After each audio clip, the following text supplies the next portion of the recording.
Greetings, Scott here, DM for the Adventure with Advantage podcast. Thanks for listening.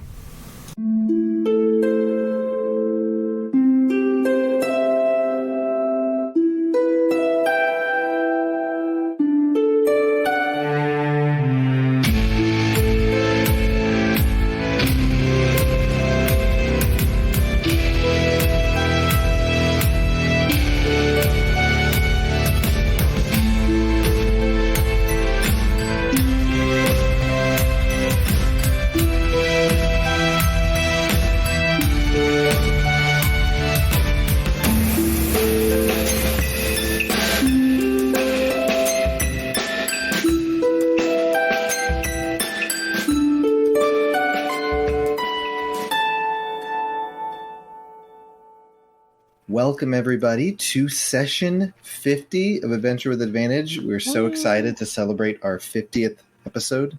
It's crazy that we've been together this long. I think we're coming up on, I think we passed 2 years ago that we started this, which is just crazy. But yeah, we did have a surprise that we wanted to reveal. So Andrew, if you're able to reveal the surprise. Right now? Yeah, go for it.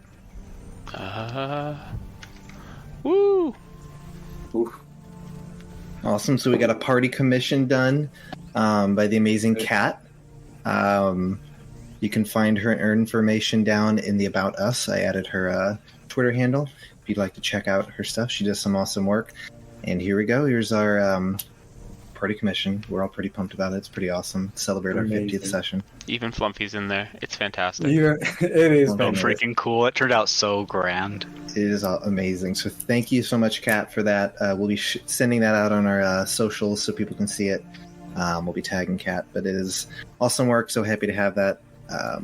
It's the first party commission I've ever had, so it's very cool. It's an honor to be part of this with you, gentlemen. It is. And with Thank you for having me along for the ride. I know you joined midway through it. I know. I got so lucky. You know, you did. I think it's been way more than midway because I thought he was only after that first arc, really. Yeah. I thought I joined at the part. I thought I joined at the start of Arc 3 because it was this. There were two arcs. The two mini ones. Yeah, because the first one was really short. So I think you probably joined around episode 10 or 12 or something like that. He's been with us longer than he has not. That's true. That is very true. Yes. That's so awesome. So you are very much a part of this group.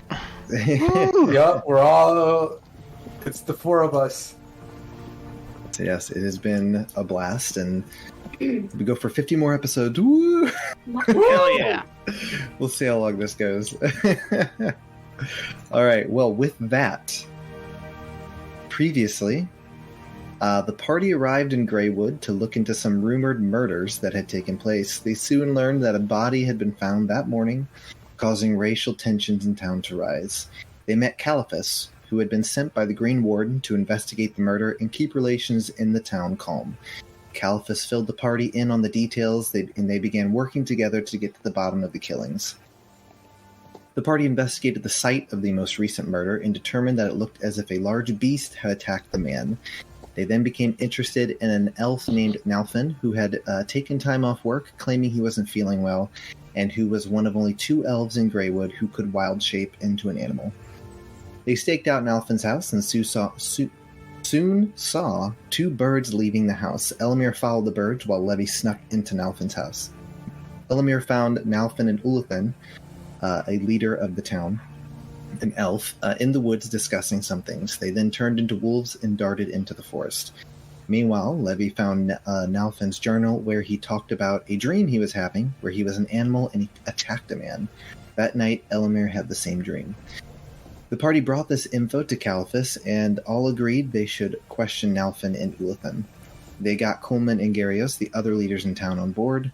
Ulathan and Nalfin were soon brought in and questioned in the chapel. Suddenly, a large mob approached the chapel, demanding justice for the killings. They were soon joined by a group of elves who wished Ulathan and Nalfin to be freed. Levi was able to calm things down momentarily, but suddenly shouting was heard from inside the chapel, and a window was shattered. The group of elves and humans began brawling in the street as Steelscar ran inside to see the guards injured and Nalfin nowhere to be. So now, because it is not a chill scene, I'm going to turn on the skirmish music. Let's go. So we can figure out what you guys want to do. So if you remember, what happened was you guys saw the two groups, the humans and the elves, just charge each other. Now there's just this giant brawl in the street.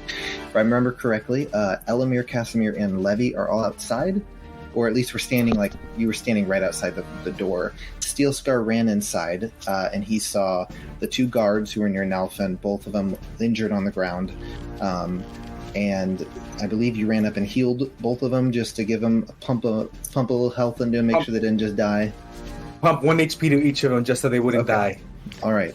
I also had used disguise self on myself to make myself look like a military general or military officer from. You also shot a fireball in the air. I did to make everyone just distracted. Now you see as the people are just brawling. So overhead, storm clouds quickly gather as you hear rain in the distance racing toward the scene unfolding in front of you. Before the chapel, humans and elves brawl in the street as the road turns to mud, or as the ground turns to mud in the rain. Coleman, the elderly priest, is shouting at the people, demanding they stop this pointless violence. Garios wades into the brawl. You see him prying people apart and yelling at them as he throws them down and apart from each other. Caliphus has made his way inside and runs to the window and gazes out. What are each of you doing at this point? So, you said I saw broken windows, right? Or did I see someone go out the window? You didn't see anyone go out the window. But you said that the windows are broken out. And that one guy's missing. You did hear, Nalfin's missing, and one of the guards, I do believe, said something like he attacked us or something like that. But you said there was a broken part in the chapel, right? That it looks like they would have escaped from? Yeah, the window is broken. Yeah, so from the what chapel. Okay. Oh, Matt. You got me. Okay, I know what I want to do. So I want to run towards the window. Mm-hmm. I want to leap out. Bath have my wings, go up and see where I see them running towards. Okay, so as you go running toward the window, Caliphus grabs you and is like, let him go. We have bigger problems here. Oh, I know I should stop, but can we roll strength to see if I actually end up surpassing him or not? If you want to try and run past him, yeah, go ahead. Because you just caught me off guard there, and I was aiming for the window, so I am gonna strength here.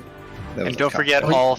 And wait, who all? I gave a bunch of us temp XP. Who was? Yeah, I rolled a natural 1. Oh, did you? Okay. Yes. He choke slams you. Oh, yeah. He just clotheslines you to get running by. So you're really uncertain as you go running toward this window. You're not sure what to do, and as you're running toward the window, Caliphus is like this, but I hit it. No, okay, I guess. So he grabs you. He's like, we have bigger problems here. He's like, we need to get things calmed down before we chase after him. I cast Detect Magic just to make sure nothing magical is influencing these people. How long does that take? I mean, I'm using a spell slot, so instant. Is it? I couldn't remember. Yeah, it's one action. Okay. Anything magic? Let me read the spell.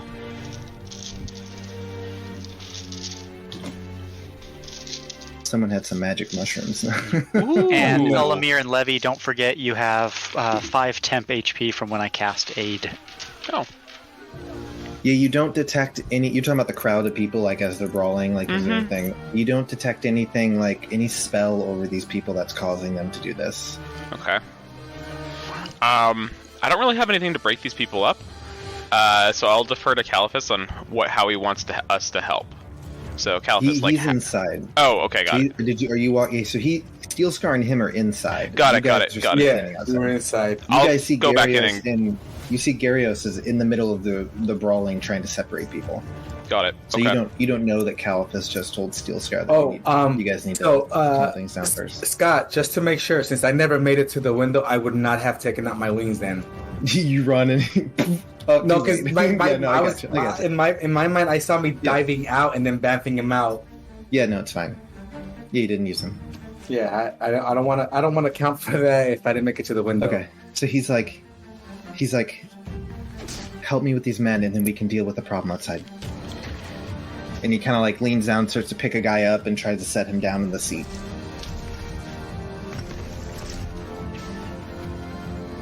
What do you want to do, Steel Scar? So if he says that there's issue with, do I hear the commotion outside behind them? You hear the commotion. You hear shouting, and you hear people just, it sounds like people rolling around in mud and fighting, and... If everything in here is pretty much good to go, I'll look at Caliphate and be like, I'm heading out there to help my friends and see if we can control the situation. If anything, just stay here. And I just bolt for the door then. Yeah, he just nods as you run out. So you got, what's everyone else doing? Casimir, Elamir, what are you guys doing? I would mentally command Martin, so my spirit dog, so the blink dog, to just go out into the forest and try and track down anyone who's heading off into the forest, particularly the missing guy whose name I've written down twice. And Nalfin. Where was he? I'm assuming he was standing outside. The blink dog was with me. Yeah. Inside the chapel? Yes. Okay, but then you were outside the chapel. So, okay, go ahead and roll. First, we'll have him roll a perception check. I'd also like Oliver to do kind of the same thing. To be watching for people to run to the forest. Okay. Get all my rocks out of the way. Oliver, come in. We have a new mission. He's like, what is it, Commander? Look for any possible bogeys heading toward the forest. Roger. He just takes off. I imagine there's like a runway. Yeah, like of running course. down the runway, flapping. Yeah, I need to get him some goggles. Yeah. Would this check be applicable with the dog's keen hearing and smell? Yeah, it's fine. Okay. That is 19 plus 3 for 22. Okay. So he thinks he might, he's able to at least pick up that where something might be going on. So have him roll a survival check at this point to see if he can track it. Not sure how that works for an animal for survival. I don't have wisdom. a full If he doesn't have the it's based off his wisdom stat. Okay. Yeah, if he doesn't have it listed, it's just whatever his wisdom stat is. 7 plus 1 is 8. Okay. So yeah, with the mud or the rain falling and stuff, it's difficult for Martin to get any to really track any tracks. Gotcha. Okay, I will tell him to still head out into the forest, and I will telepathically tell him of anything. Should Oliver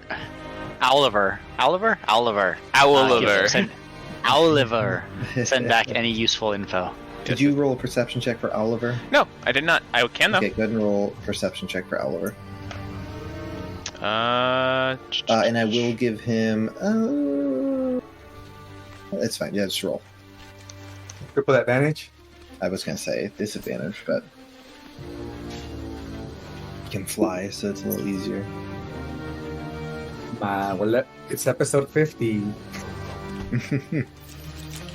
Woo! Oh.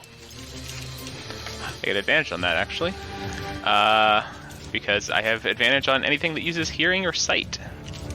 Ooh. Heck yeah. Ooh. So we got hearing, sight, hearing, and smell. So that would be a 14. 14. Okay. So he starts flying up toward the where you having him go? I was gonna have him so there's a kind of empty zone between the city or the town and then the Greenwood nursery. So I kind of want him to be flanking up and down that until he spots Nalfin, possibly. Okay. Forgot about that map. I wasn't looking at it. And I make the assumption a 10 would not have made much of a difference compared to the 8. I forgot to add the proficiency bonus. Yeah. Speaking of, I can show the map if we want to. Yeah, if you want to. Okay. Yeah, so he's patrolling up and down. There are some people out there working, because if I remember correctly, that this was maybe near the end of the workday, I think. They had waited. I'm trying to remember actually the time frame that this happened. You guys went in the morning. to speak with Caliphus. So I'd say at this point it's still early in the morning, so there are people out there working right now. I meant more of like be looking for people moving from the town out towards there in like a hurried fashion. Okay. Yeah, he doesn't see anyone moving out there in that direction. Do I see Martin? I think you can see Martin. Okay. I was trying to remember where Martin was going. He was kind of going around along the same path because I thought Wherever he wants. he was following Nelthan. Yeah. Got it. Wait, what did you roll? You said you rolled a 14? Yeah. Okay. You don't see a person, but there does seem to be a wolf that's charging toward the forest. Oh. If Oliver communicates that to me, I tell him to probably follow that wolf because we know that Nelthan can wild shape. So Oliver attempts to follow after this wolf. Mm-hmm. Okay, what is everyone else doing? Elamir, what are you doing? Is anybody in this like council we were talking to nearby me? Gyrios is pulling people apart. Coleman is shouting at people, so he's nearby. And then Caliphus does eventually come walking up, but he's not part of the town council. Okay. I would ask Caliphus what we could do to help. He's like, I think we should just try and break these people up, just like Gyrios is doing. All right. I start ripping people off. All right, so you just see people just like punching each other in the face, kicking people who are down, throwing each other down in the mud. You wade into this. You see Gyrios, and they're just tossing people apart, pulling them apart. You do the same thing. Go ahead and make a strength check. You try and grab hold of this man who's like grabbing this elf and just like punching him in the face.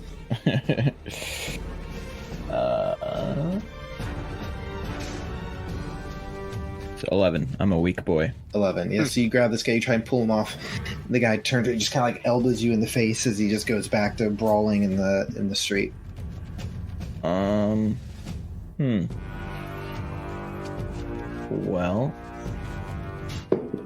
you just you hear Coleman shouting at the people. He's like, "This is ridiculous. It's like, you people must calm down." He's an old guy, so you're probably not gonna get in the middle of the brawl. You do see Caliphus eventually walk. He eventually gets down in the group and he starts trying to pull people apart. You see him like pulling a elf off of a guy and just kind of like tossing him back and just starts chastising him.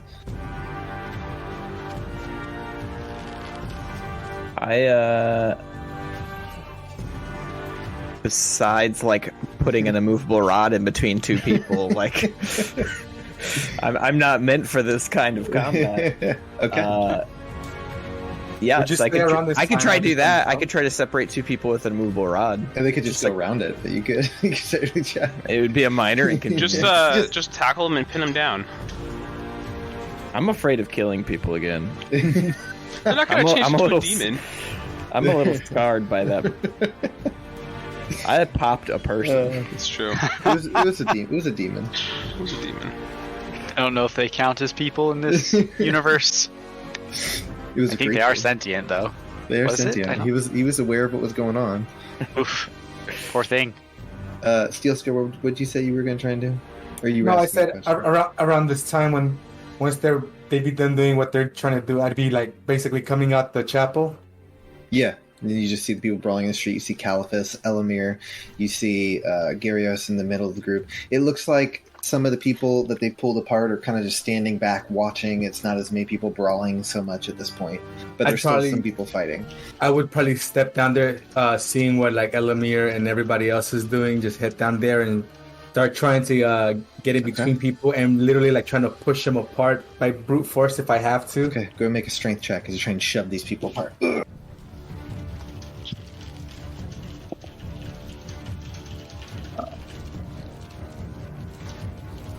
That one is gone. Let me roll that again. It freaking flew off. 16 plus 5, 21. All right. You walk up. You see this two guys just like pounding away in this elf, kicking him while he's on the ground. And you just run up and grab them both and just kind of like toss them into the mud. Can I try calming the crowd with the power of music? You can try playing a music song. I would like to boost him with guidance. So I'm gonna bust out my lute and then just start playing. 11 plus. What does guidance give me? Plus a D4. It Plus is a D4. Yep. To any skill check. Yeah, sure. So you trying to like distract them, be like, "This is an amazing song," and they're kind of like, "Oh, that's really nice," or what? I would want to. My first thought. I would probably be going for like something that like would calm them down and not get them amped up, because I feel like playing like an amazing song is just going to like amp them up. But I want to play something that's like a bit more somber feeling. Okay. All right. Go ahead and make a. They're not doing the whole Guardians of the Galaxy. Oh. The dance. So I have a 21. 21. Okay, so you guys listen as Levy pulls out his lute and starts to play this kind of somber, sad, as the rain falling down. It's the Hulk walking away music, like the walking away music at the end of the Incredible Hulk. So sad. Okay. It seems that a few people kind of take note of this and kind of it seems to calm them down. It's definitely like at this point, it's like maybe like just a handful of people who are still brawling. And after a few minutes, the people who are in the midst of this crowd are able to Steel Scar, Elamir, Gyrios, Caliphus. You guys are eventually able to calm the group down. And I will go back to the other music. You hear how it's dark and stormy. It is dark and stormy. Ooh. You guys are able to calm down. You just hear Gyrios begins just shouting. He's like, "This is not what we should be doing at a time like this." It's like all of you go home. Be done with this nonsense. And people kind of take note of what Gyrios is saying. See, he's really frustrated. And the crowds begin to disperse.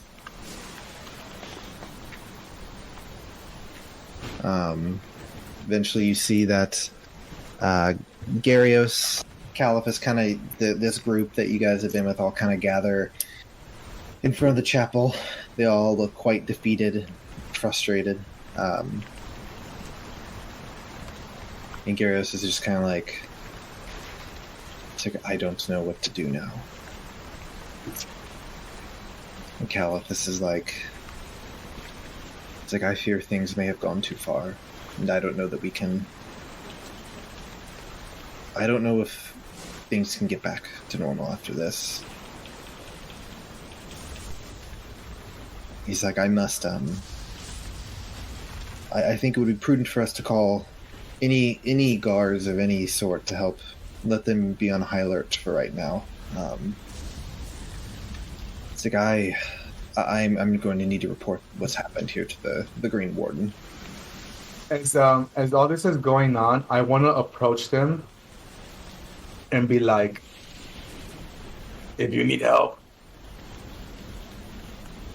I would like to ask if you can give me and my friends some of those tonics or potions you guys use, so we can give chase into the woods, if that's most likely where they might be going. Since, as you guys previously explained, humans usually won't last long in there without taking that. Sleepy time. It's like, just a suggestion, I know. Everyone just kind of like sighs heavily, and Caliphus is like... We did kind of put this situation upon everybody when we did find some facts, so the least we can do is try to see through it all the way, since we, or at least I would like to say, I want to take partial blame in what happened in here.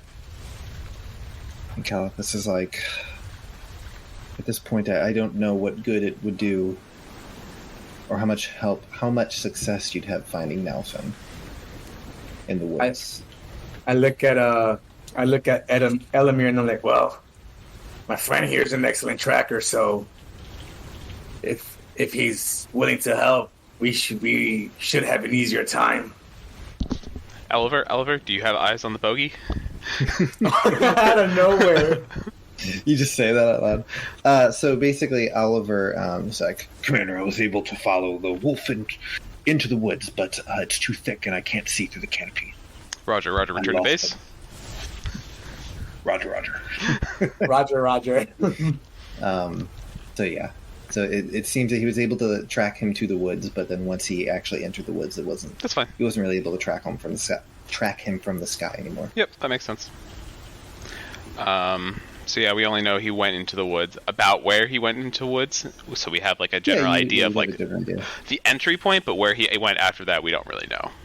Yeah, and he's like, Calipus again. It's like I said, I don't know how much. I mean, we could try looking, but there are bigger problems now. He's like, I fear for the future of Greywood at this point. Seems like there's some kind of like deep-rooted systemic problem going on here that like can't be just addressed by keeping the two parties separate. And Garius is like, kind of nods, and he's like, yes, I fear that people are blinded by their hatred, and I don't know why things got so bad so quickly. But Greywood it's essentially, the Greenwood and the kingdoms of men coming together to try and do something together, create this cooperation between each other. And I don't know what happened. I don't know what got out of hand, and like Calipus, I fear about the future. He's like, I must reach out to my superiors to inform them of what's happened. If there's anything we can do to help, we are happy to assist, but this is not our town, so we don't want to overstep our bounds. He's like, and I appreciate what you've done up to this point. I don't know our next steps, but I think we need kind of like gestures to Coleman, and it's like, I think we need to figure out what our next steps are, and that might take a little bit of time. Okay. Should we head back to the tavern then, guys, and kind of go over everything? I think that would be for the best. Indeed. I'm still a little afraid to sleep, guys. I would call back the dog. Okay. All right. If you need, I can stand guard in your room at part of the night, or like outside your door. Just stand next to him and like slap him every 20 minutes. I'm already a night without sleep. Or the dog can stand watch for you. There you go.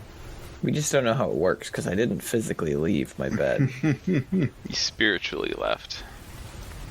All right, so you guys are heading back to the tavern. Yeah. Yeah, you get this really kind of somber sense that it just feels like there is a sense of failure here. That Calipus, Coleman, and Garius don't really.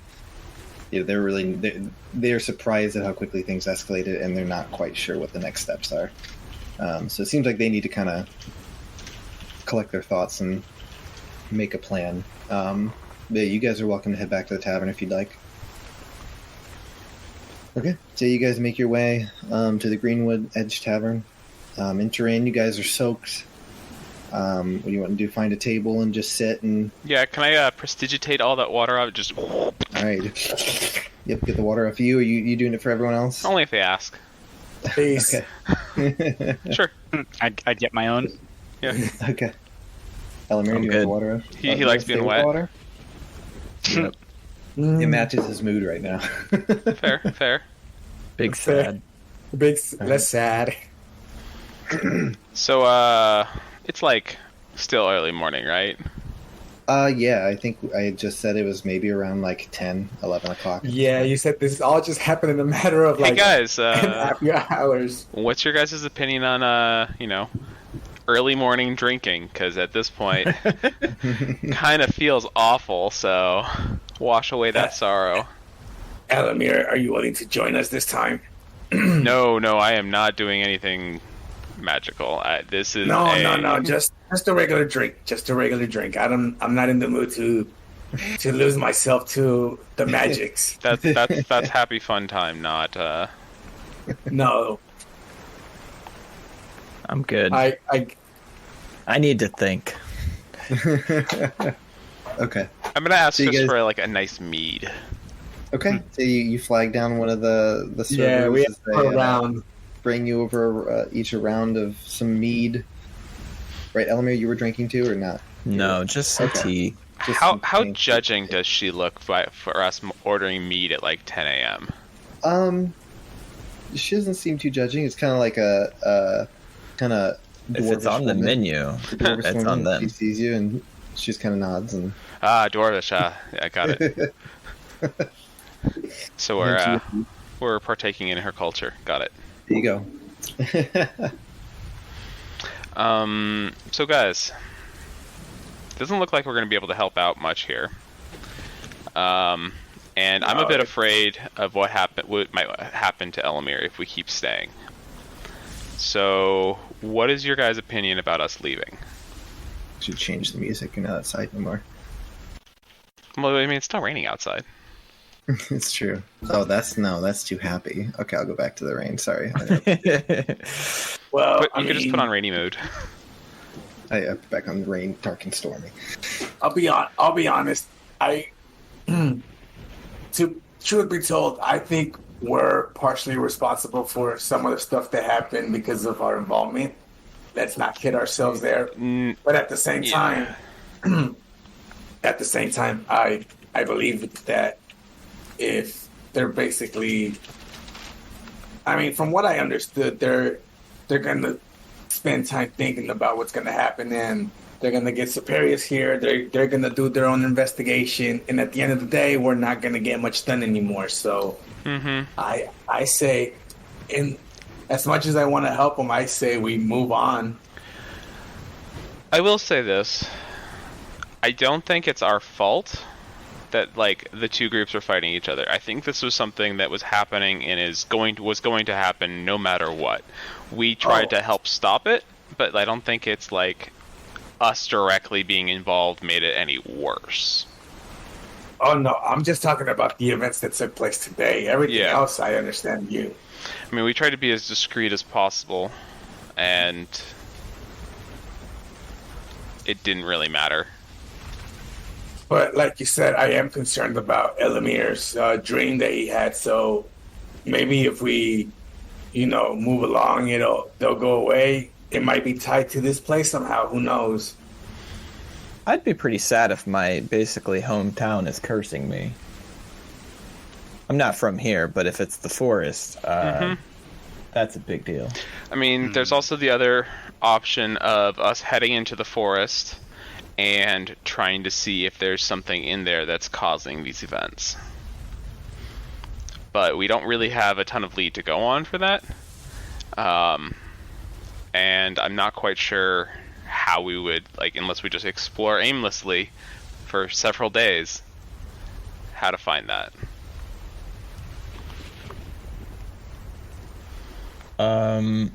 Well, Elamir, to be honest, what do you want to do? I mean, this affects you the most, so what do you want to do? I think if we can convince Naltham that we're not trying to hurt him, he could maybe take us into the forest with him. But we'd have to find him. I don't know if he's gonna come back to his house or not. Well, I mean, the only person here who can easily traverse that forest would be you. Yeah, but maybe we can get some of those potions. I mean, if you can convince them to give us some, I'm more than willing to go along with you on this adventure. Maybe Ulathan could help us? You know what? Or no, Caliphus is the guy that we were dealing with personally, right? Okay. Yes. Maybe Caliphus can get it for us. He sounds like he's done with us. Well, keep this in mind. We're the only ones that have given him any kind of results, so he might be willing to work with us one more time. I think he's got to play too much politics. If we had to pick one, I would rather try Olithin since she's trying to help Nalfim anyway. You're not exactly certain what her status is. Because she was basically in custody. Not arrested, but, she was brought in and then all that went down, so you don't actually know what her status is. Right. I mean, if you can... I mean, we wouldn't know that, though, right? What you just said? No, you guys saw her get brought in. You guys were there when she was questioned, and then she was, taken into a different room, and then all the stuff went down. So you don't actually know where she is or what her status is right now. Yeah. Okay. Well, I mean, we'd have to go and try to find her and see what happens. If you're willing to do that, then let's go. If we're gonna stay, that's our best bet. If not, then we can leave. And I just hope that I don't have crippling depression the rest of my life. That's why. Well, you know what? Why don't we take a walk then and see what we just see? How about that? Rain. Walk in the rain. Yeah. I bet somebody dropped at least silver and all that scrap at the very least. Let's go check. Hey, I was in the middle of that scrap. I am really sad I don't have the shape water cantrip at times like these. Make an umbrella around yourself. I don't want to get wet again. I can get rid of the wet, but I don't want to be wet. You could turn your armor into a raincoat. I could. That might be a good idea. I mean, I am wearing a cloak. Technically, that has a hood, but you just suddenly look like Paddington Bears. I got a nice bright yellow raincoat. Little rain hat thing. Yeah. Okay. So what's the plan? Sounds like you guys want to see if you can find Olithin. Yeah, maybe scope around the chapel, because technically she was taken into a room in the chapel, but during the whole skirmish we never saw them bring her out, so she might still be in that same area. That's my guess. Yeah, you don't know exactly what her status is, so you can go to the chapel and see if you can find her. Yeah, that's what I want to do. Okay. I'll follow Anybody along. want to come with? Yeah, I'll follow along. Everyone going to the chapel? Okay, so you guys all make your way back through the rain to the chapel. Enter in. It does seem like there are a few guards standing about. Some outside, like one or two inside the chapel, kind of walking around.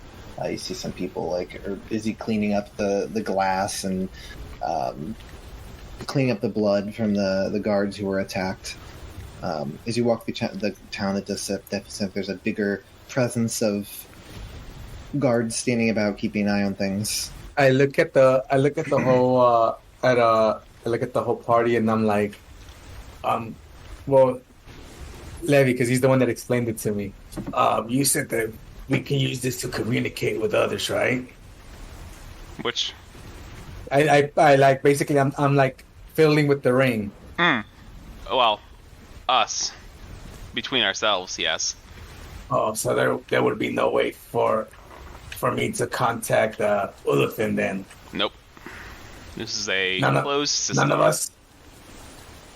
That'd be pretty powerful though if you could make it so that we could talk to anyone ever. That'd be pretty OP.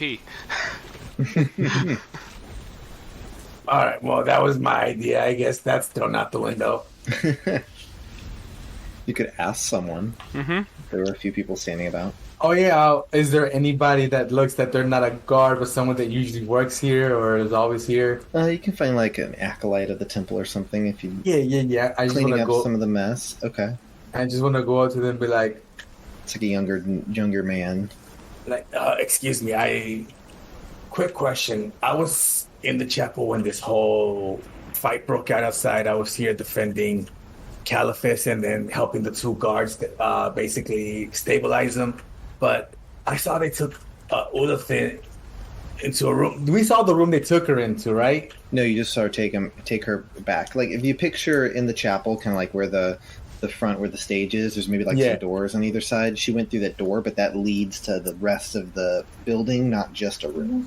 Okay, well, can I just basically point to the door they took her through and be like, they took her through this door, and I was wondering if she might still be back there, or or if you have any information that where they took her to by any chance.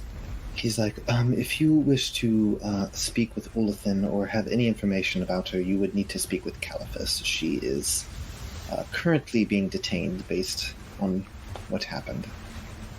Okay. Thank you very much for your help, then. Of course. I relay all this information back to everybody else. So I guess, should we at least try with Caliphus one more time? Mm-hmm. I mean, like I said earlier, truth be told, we're the only ones that got him this far anyways with anything that's been going on. So he kind of does owe us one, in my opinion. I think he has enough on his plate to worry about, though, so... I mean, fair point. I just want to see if he can grant us at least a quick audience with Ulithin by any chance. Yeah, go for it. Okay. You want to try and find him? He has told you that his office is in the library, if you want to head there. I'll kind of stay away. I don't want to overcrowd him. Okay. So just Steel Scar? Just me, or just you, I think. Okay, I'll go in there. Okay. All right, so Steel Scar, you walk in. Just real quick, I want to give Steel Scar back his medal to make sure he has it again. Okay. Oh, yeah. All right. So you hand it back to him. So you walk into the library. You can see Caliphus is there. He's in the middle of writing, on a large scroll and dipping in ink as he sees you approach. He's like, "The Steel Scar, how may I help you?" Caliphus, I come to you with a simple request. I was wondering if you could grant my friend Elamir audience with Ulithin, just him by himself at least. He just kind of leans back in his chair. You can see he just kind of looks like the weight of everything. He just kind of looks exhausted, and he's like, "Oh." Let me finish before you give me your answer. As you know from everything that happened, I've known that Elamir shared with the group that he had a dream, and we honestly are concerned about this, and knowing that Ulithin has something to do with what's going on, maybe she can explain to him what's happening, and we can know what's really going on. Since they share that in common, she might be more willing to open up to him before any of us, since we have nothing in common with her. It was just a thought that came by, and I was hoping you would give us this opportunity to maybe make sense of the whole situation. Yeah, so it wasn't like he was angry at you. It was just the weight of everything. You can tell he's just kind of exhausted. Overwhelmed. Yeah, just of everything. And he's like, it's like, Steel Scar, you guys have done so much to help us, but unfortunately, at this point, I just do not think that I can let you speak with Ulithin.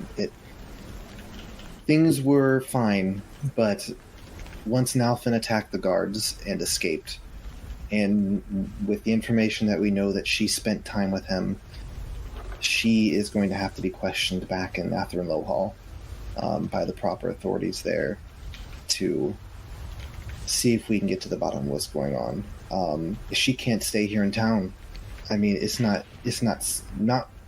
even if she didn't look guilty about anything that's happened, for her own safety, she can't stay here. She has to leave, and she acknowledges that she has to leave as well. And at this point, unfortunately, Nalfin looks guilty and is, for all intents and purposes, a fugitive, and Ulithin is the only one who might have any information on his location, and unfortunately that is something that we will have to deal with elsewhere, not here in Greywood.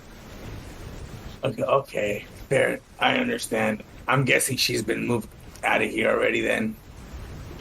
It's like, he just kind of smiles. He's like, she is in a safe location. Freaking Scott, I tried. He's like, but once again, I appreciate all of the hard work that you guys put into this. You were able to do what I could not. Where I was blocked, you were able to find ways to get information. And while the result of what happened was not what we wanted, it was not ideal, I do think we were getting close to the truth, and at this point it looks as if Nalfin was guilty of what he was being accused of. I mean, he attacked those guards and ran away. I don't really know how else to interpret that. All right, then. I mean, if we can't get an audience with her, then I want to know if you can possibly help us in a different matter. Nothing to do with Ulafin, nothing to do with this chapel, but I'm guessing it's something a little important as well. Because of course, what is as you said, if Nalfin is missing, more likely than not, he must have ran into the forest, and if he is a fugitive, as you say, there's bound to be a bounty for him, right? Sooner or later.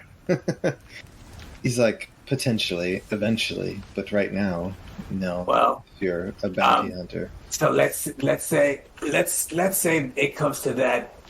How about we save the trouble of putting a bounty on him for monetary value, and you help us by getting us some of those potions to help us traverse the forest and maybe make it easier for you to get answers.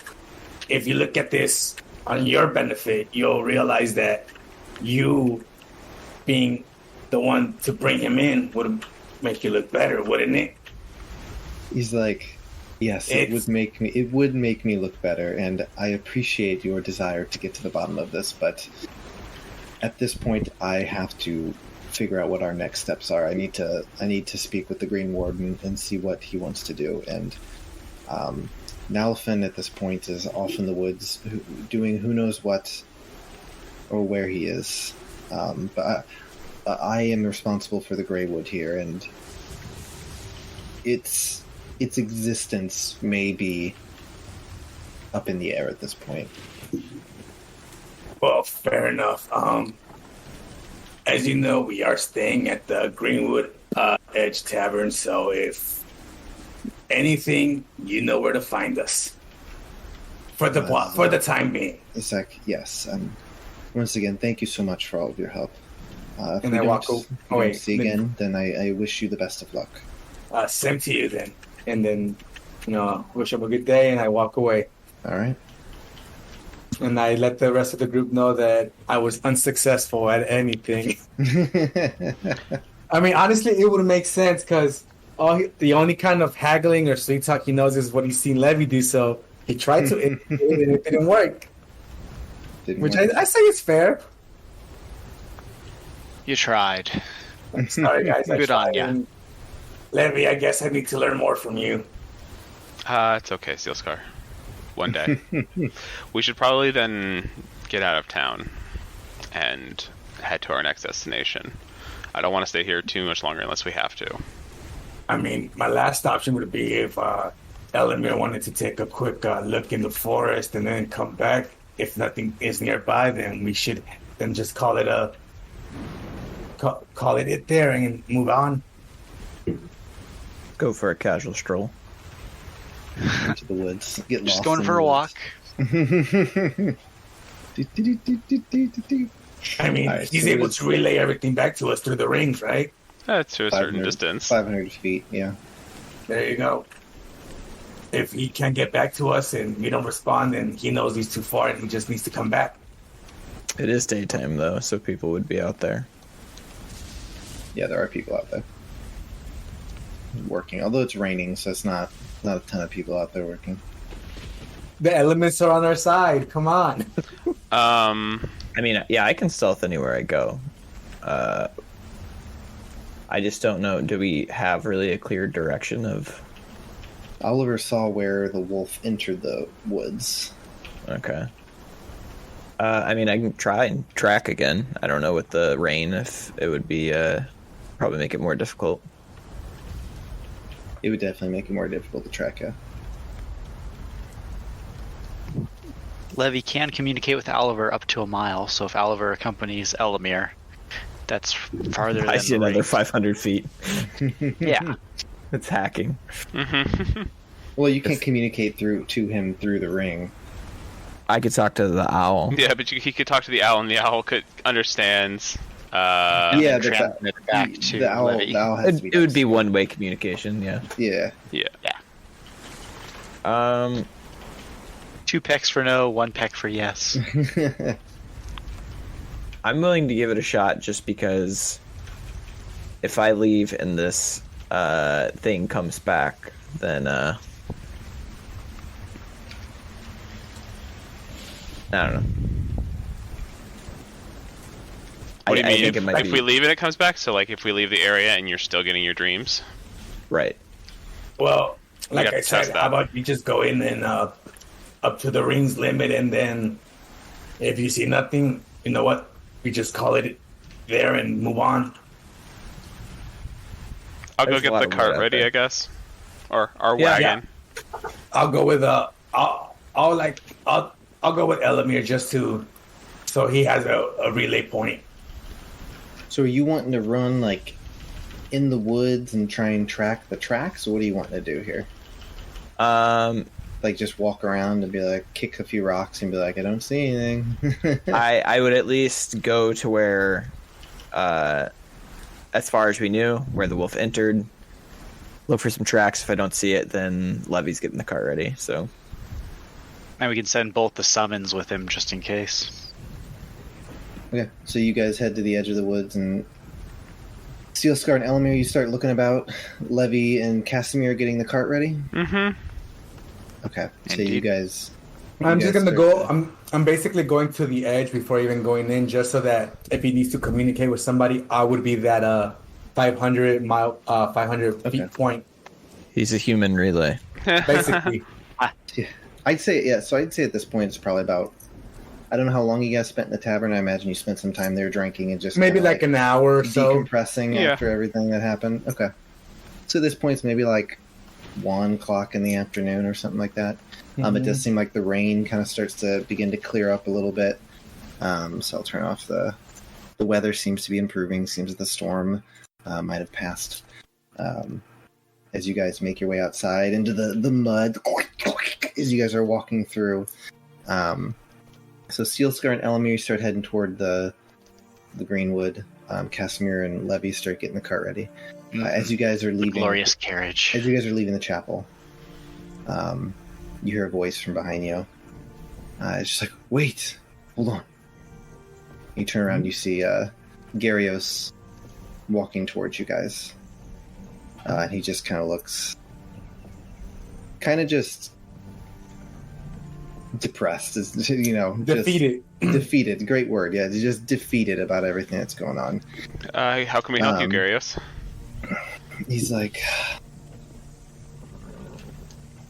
I had a favor to ask of you.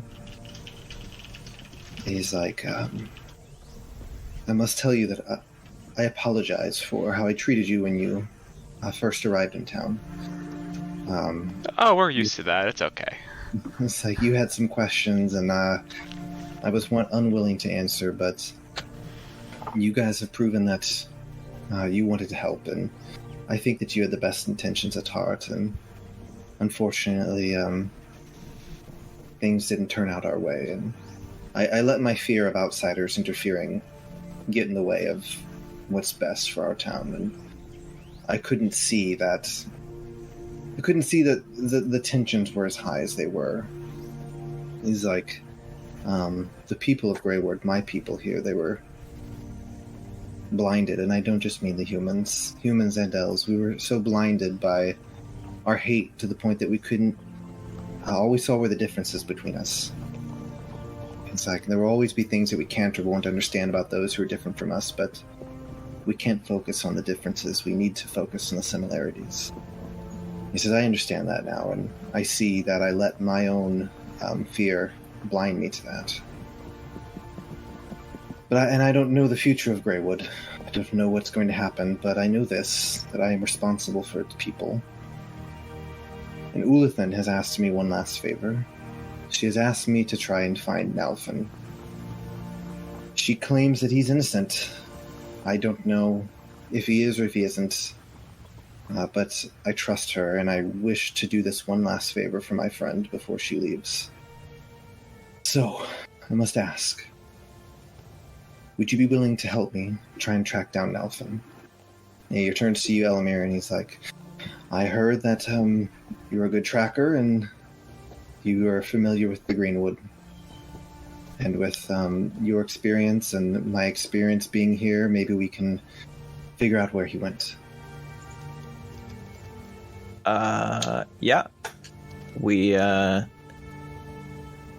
care, and my friends care, about these people with the little time we have here, and, we just want to do what we can. I will say, our friends here, not being used to the forest, will need some potions to get them through. He nods like, of course, I will need one myself. But if you're up for it, then I am glad to hear that you are willing to help. One more time. He's like, allow me to gather my things. I can meet you at the tavern. I will bring the potions, and then we can head into the woods. Sounds good. Sound good. Excellent. All right. So yeah, you guys head to the tavern. Wait. Anything you want to do before you guys head out? As you're waiting for Gyarios to get back? I don't know. I don't think I've used my legend lore for the day.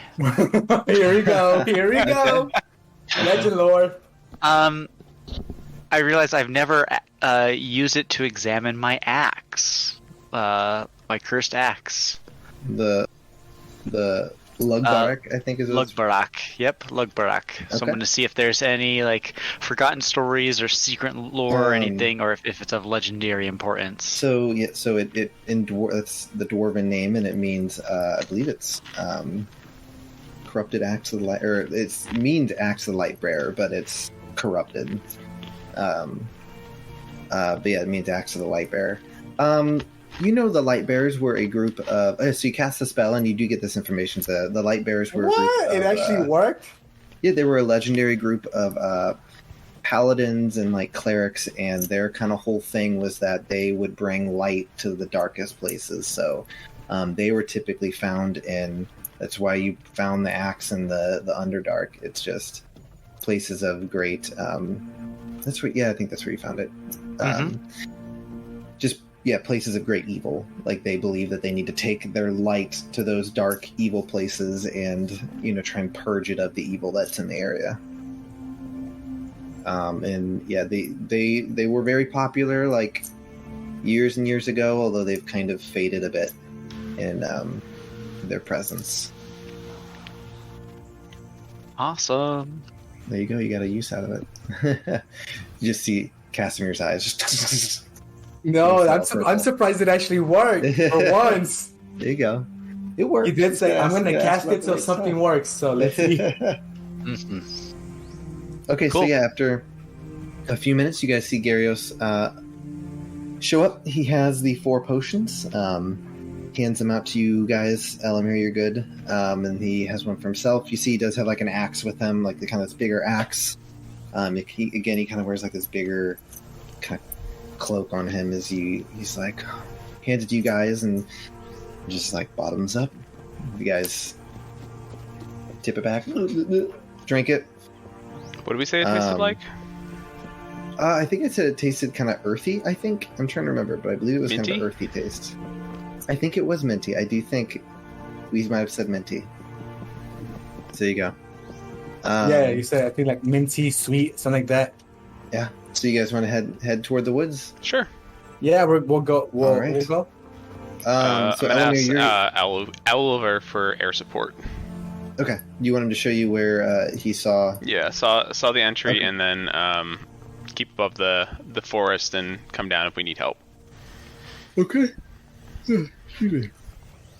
All right. So yeah, Oliver leads you guys to the spot. You see him land and kind of point with his wing to where he saw the wolf enter. Elamir, if you want to make a survival check, see if you can find anything. Gyarios is going to assist you, so you will have advantage on that check, as he is familiar with the area. 18. Okay. It rained. It was muddy. It's really difficult to see much of anything in the tracks, but you do think you make out what looks like paws leading into the woods. There's like some water filling the mud, imprint in the mud. But you think you can track it at least into the woods where it wouldn't be as wet inside. Actually, so proficiency bonus is doubled. How many would I add? So it's whatever. Is it 4 right now? I have a +5 in survival. What's your proficiency bonus? For wisdom? No, proficiency. It's just proficiency should be +3. It's based on level. Are you guys +3? Yeah, now? it's 3. Okay, so I'd have so you add +3 more. 21. So it'd be 21. Okay. Yes, you're able to find looks like wolf-like tracks leading into the woods. Looks like it was in a hurry. Okay. I would just try to keep following them. Okay.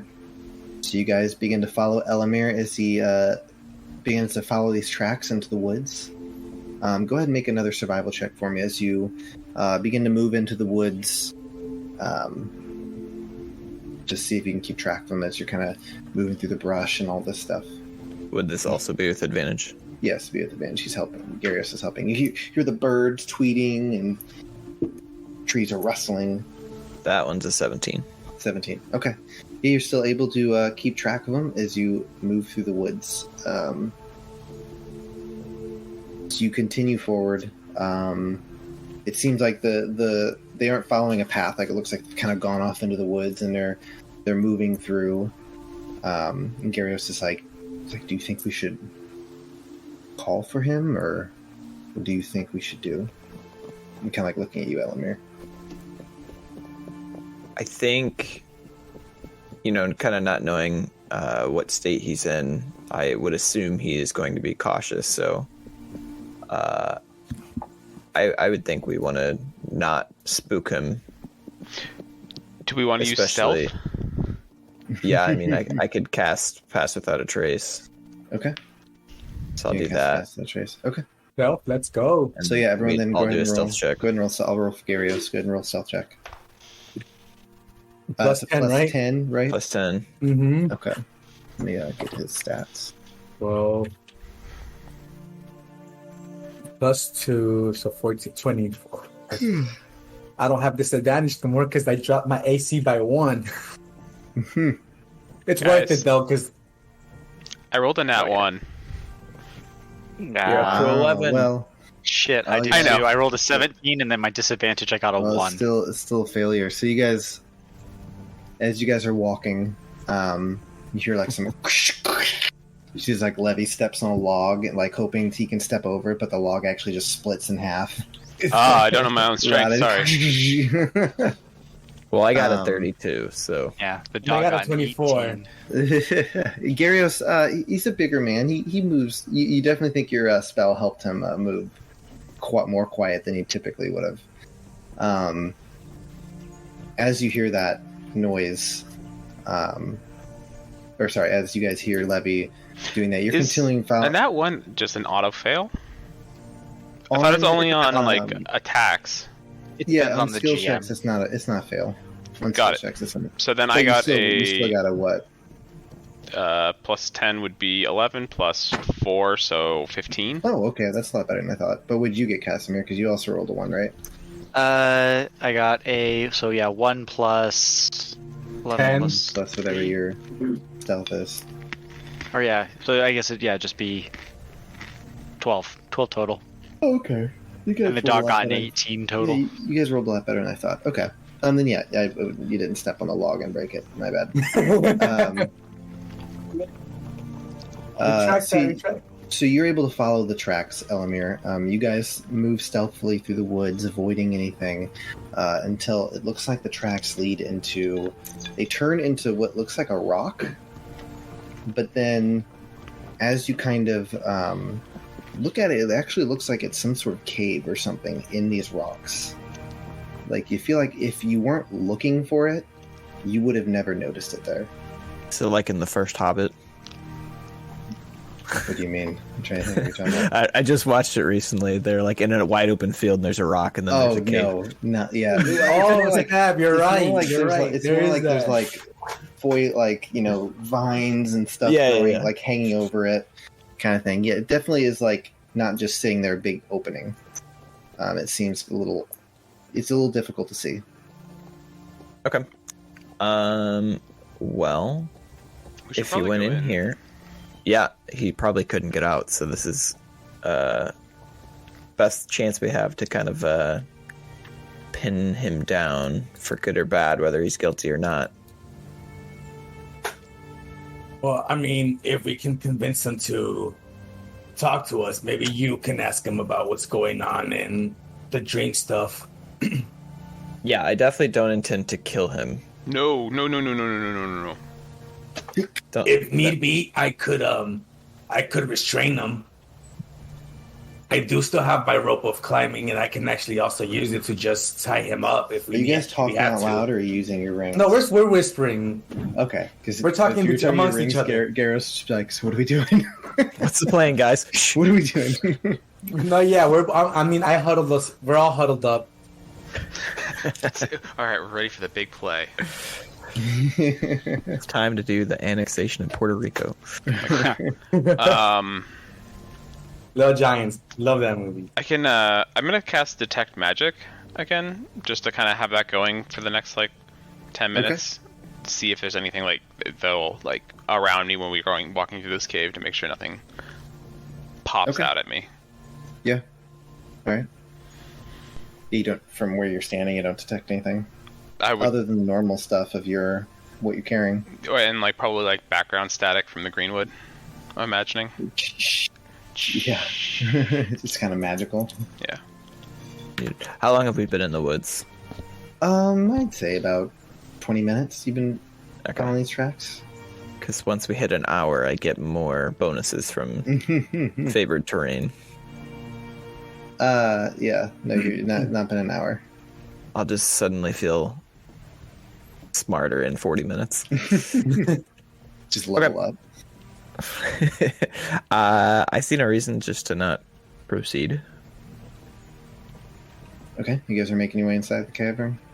Yeah, and behind him. I would just ask him if he's on the same page as far as if we find him, Gyarios. Yeah, we're catching him, right? I do take out my rope of climbing just and prepare it just in case. He's like, I was going to murder him. No, yeah, Gyarios is like, yeah, he told you wanted to try and find him. Is this going to be a Scooby-Doo episode where he's the bad guy the whole time? Should I just zone of truth right now and be like, quick question, are you a bad guy? People are under no compulsion to answer a question if you're under zone of truth. But maybe a fight. Never mind. Let's go. All right, so you guys are making your way inside. All right, go ahead and roll in a stealth check as you guys enter. Are you trying to go in stealthily or just walking in? Absolutely stealth. I would like to. Absolutely stealth. Oh, I got a nat 20. Wow. Nat 20? Wow, you guys just watch it. Elamir just disappears. Oh, gosh. He starts to float. You know, Legolas was walking on the snow. He just starts to walk on the air. 28 for Steel Scar. We've talked about me making shoes out of the rods so that I could do that. Click, click, click, click. Just walk up. Oh, gosh. Okay, what did everyone get? I'm sorry. 28. 28, like a 40 or something for Elamir. 38, yeah. What'd you get, Casimir? What was this check type again? It was a stealth check again. Oh, God. You still have the plus 10. Oh, hey, my lowest roll is only a 10. Okay, so that's way better than the 1. So that's going to be a 21. Okay, what'd you get, Livy? 25. Okay. Yeah, Gyarios doesn't seem to be stealthing as quietly as everyone else. This is a group stealth check, right? No, I just do individual ones right now. And the dog got a 20. I give him a disapproving dad look, like when you've just done something wrong and your dad just stares at you. He's like a large man, like he's on par with Steel Scar. Like so is Jack Black, but he gets it done. Got him. Right. So you guys, so you begin to descend this small cave, and it kind of opens up and it gets bigger as you go down, and you're surprised to hear up ahead of you what sounds like water falling. And as you get to the bottom, you kind of look around, and you're surprised by what you see. You see grass, you see some trees, you see a small like waterfall, a stream kind of flowing through this area. It's not massive. You can see the back wall from where you are, but it's probably like the height up as you've descended down. It's maybe like 30 feet up. It's just this really kind of like odd area. You can see there are some like holes in the rocks where like some sunlight's coming through, and that's what's giving the grass and stuff the sunlight. You can see like some butterflies flapping around and some flowers. It's a very like, it seems like it's an untouched place. Am I getting any magic pings? No, nothing magical as far as you can tell. And this might be a similar question. Can I sense if the forest charm is like still present here, or do I just? Is that something I can't really tell? I'm not sure you'd be able to tell that. Okay. But yeah, so you can see the far side of this kind of cavern that you're in. It's not far. It's honestly, it's probably about 50 feet across. It's not huge. Okay. Do we see our friend here? Go ahead and make a perception check. And then I have a dumb question when available. 15. So up ahead, kind of you see like it looks like there's kind of like a group of trees, and there's kind of like a small, what you call it, glade or something in there. And it does look like there's some stuff in the glade. You can't quite make out exactly what it is. Okay. Using our rings, I could say I can proceed if people want to block the exit here. I would head to the exit then. Just like where we came in, just make sure. I can go back, and I'm just gonna cast Lehman's tiny hut at the exit, so no one can get through. Oh, that's clever. Is that gonna take 10 minutes? It's gonna take 10 minutes. 10 minutes to cast. So you guys are gonna wait for 10 minutes? Well, I mean, he can go, and I'll just be casting it. Oh, I gotcha. Okay. I mean, I like, I have to stay here though. That's the only problem. Yeah, that you're saying wait to do anything until I've cast this. Okay, yeah, I gotcha. All right, so Elamir, you're moving up. Casimir and Steelscar blocking the door. Levy, you've walked to the entrance of the cavern, like the hall that led, or the area that led down here. I'm trying to look for like the closest space of like the entrance that would be able to be blocked off by this like 10-foot sphere or 10-foot So your nearest bottleneck. Okay, yeah, you it's kind of like, it's not at the entrance of where you guys are. It's kind of like in that tunnel leading between the outside to this area. Okay, and Gyarios is like, what should I do? Where should I go? Should I follow you, Elamir? I would just tell him to stay with Casimir and Steelscar and just say, keep your eyes peeled. Okay. And if you need to get a hold of me, just say what you need to say to my friends, and they can tell me. Okay. So you approach the like little glade, and as you get closer, you see like there's some rocks. You see up near the rocks, you see what looks like a wolf sleeping. You also see, kind of in this glade, just this large pile of bones and kind of blood, and just this big pile laying in the middle of this like glade. Okay. I would relay that with our rings. Okay. Well, that's not good. Oh, no. Do you need me over there? How far? How far in is he? Like from where we are? Well, so you're in the hall, so you can't see anything really. No, but from the ring. Yeah, he's not 500 feet.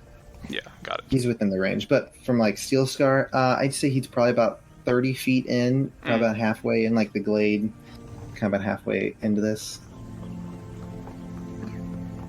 I mean, I could use the immovable rods, but if he transforms and he's bigger, we all know what's gonna happen. I go back to Elamir, and I'm like, do you want me to go up with you and like tie him up, or? I mean, we can try. I definitely think Levy should keep casting, and then if Steelscar, we can like try to ready that and wait out the time it takes to cast it, and then if anything goes wrong, we can just kind of pounce, but try to wait out the 10 minutes. All right, so I will go up to him, trying to be as quiet as possible so that I don't make any loud noises that would disturb. Elamir or the wolf? Elamir. Okay, you're just trying to move with Elamir. Okay. Yeah, I would go up to him. All right, so you move up near Elamir. And then we would wait for Levy's spell to be done. Okay, so you guys are waiting 10 minutes. Gyarios is like, Casimir's like, what are we doing right I'm gonna communicate on my rings. It's still going, guys. Sorry. It's still So you guys are going to wait the 10 minutes for Levy to finish his spell? Yeah. Yep. Okay. All right. Just because if we wake him and we fail in some way, then... Okay. All right, so you guys wait until Levy has completed his tiny hut. He has to stay in it. I have to stay in it, so if a fight goes down, I will leave it, though. Yeah. If you guys need help. Is there anything about this wolf that I could... Like, I don't know, you said there's a lot of bones. It does look familiar to the wolf that you saw before when Olithan and Malcolm were in the woods. That's what I was getting at. Like, I have a reasonable suspicion that this is him and not just a wild wolf. Yes, you have a suspicion. Great. Because I don't want to just bully random wolves. Hey, wake up. Okay. So I guess we're going to try to tie it. I don't want to use the rods necessarily. Yeah. I was going to try to tie him up. Is it just still Steel Scar and Elamir, or Casimir and Gyarios coming up too? Now that the thing's blocked. I wouldn't push forward hard just because my stealth is non-existent. Okay. So you want Gyarios to wait? I just need to know what he needs to do at this point. I guess at this point, like through the rings, we would relay the plan to everybody and let Casimir know to let everybody know what's going on too. We'll ask Gyarios. Yeah. We'll ask through Casimir if he's okay with that plan, or if he had any better ideas. The plan is just Elamir and Steelscar try and apprehend. Yeah, tie him up and everything. Okay. Y'all seen an episode of Wolf Wranglers? He's like, if the entrance is blocked, why can't we go up as well? I mean, you can. Just don't want to spook it. Yeah. The closer we get, the easier it'll be. And I do have command, which I could try to help with. Trying to force him to stay. I mean, he's not. He's just asking a question. He's not privy to all. No, he's talking about the wolf, not. Yeah, I'm talking about Oh, the wolf. I'm sorry. Yeah, the wolf. Oh no, the wolf, not Gyarios. Okay, all right. I mean, him too, if we have to. So, do you guys want Gyarios to come up? Casimir, are you going up, or should he stay? I need to know what he should be doing. What do you guys want him to do? He just Gyarios can press up fully. I would move up much more slowly. Okay.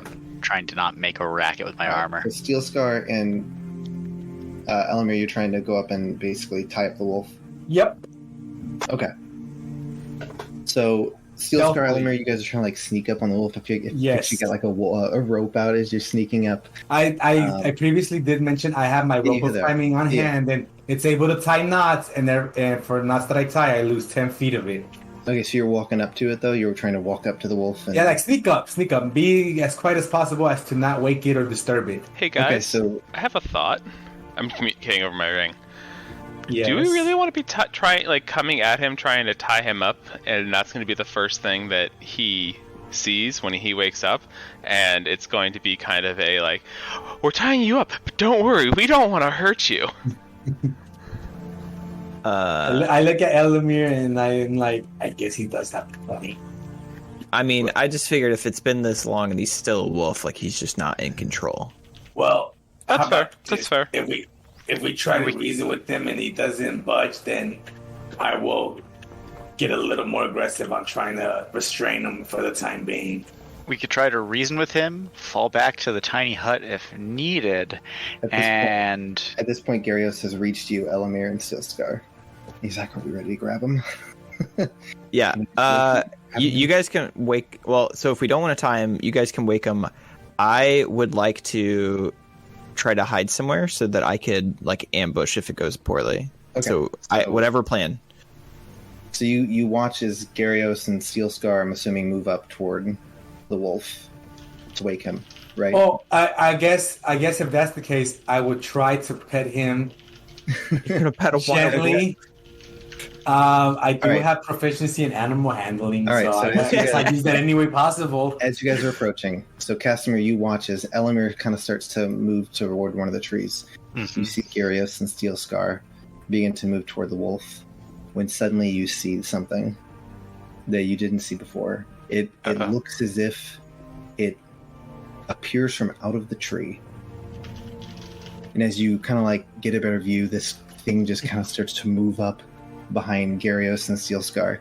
You see a large creature. Its God. head, like that of a stag. Large antlers twist and curl like gnarled fingers. In its mouth, you see sharp, jagged teeth as bits of flesh cling to its bony jaws. You see large, pointed claws and hoofed feet. Its skin seemed to be pulled tightly and gaunt over its frame as bits of bone seem to press against the skin, about to burst out. The creature stands about 15 feet tall as it lets out this blood-curdling... everyone roll initiative. Oh, you punk. Let's do this. I'm gonna miss this probably this first round. Babe. Anyways, just because like they'll have to tell me, unless I heard the roar.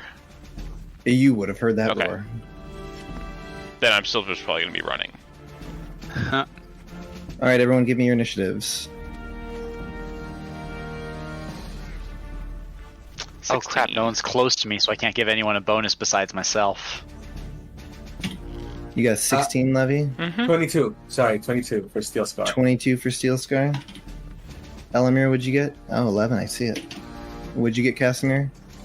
I'm at a 13, and I think it's a +3, so 16 with my aura.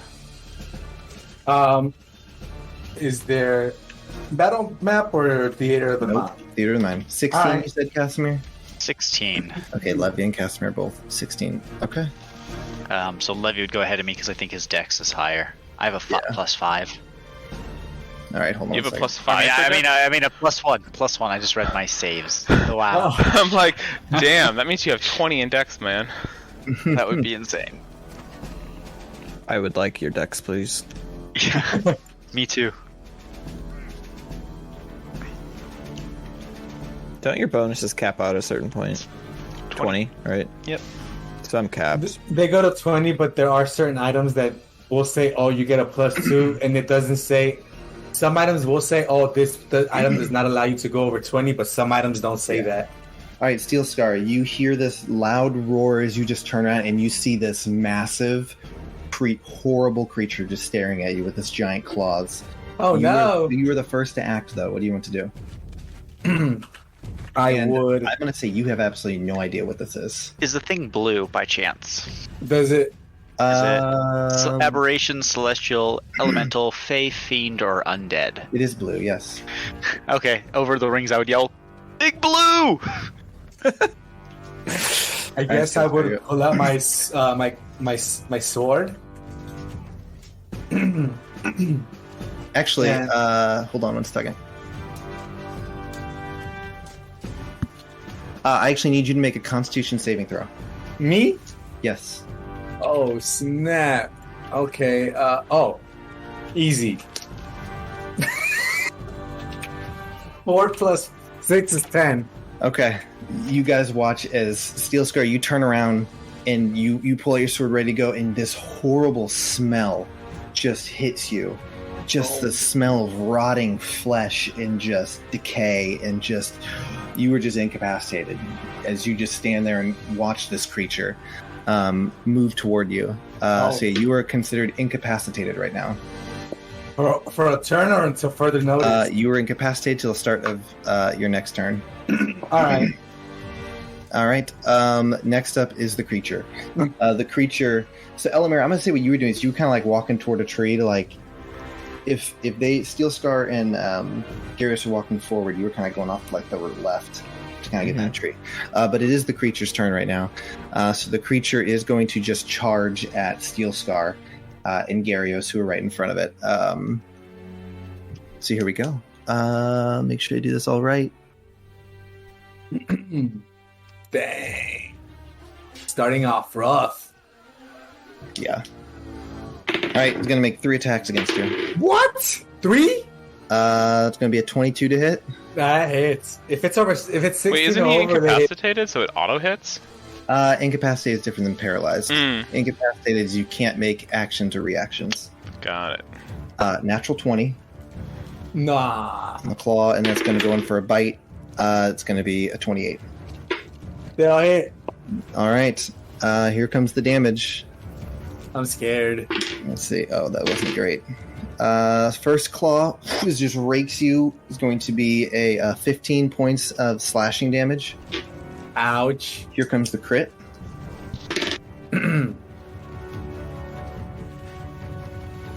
That's going to be 26 points of slashing damage. Jeez. Comes in with the other claw. And then it's going to go in to bite you. That's going to be 9 points of piercing damage as it just claw, just bites you on the shoulder with its just disgusting fleshy teeth. That actually hurt. All right. Next up is the lair action. Here we go. Let's see. Where are my lair actions? Oh, I gotta open it up. It's not showing me.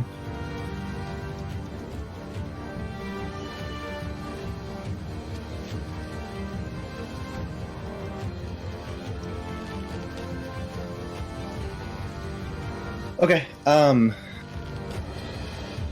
Elamir, I need you to make a Constitution saving throw. As suddenly this other stench just comes flying at you out of nowhere, just right into your face. 17. 17. Okay. You are going to take...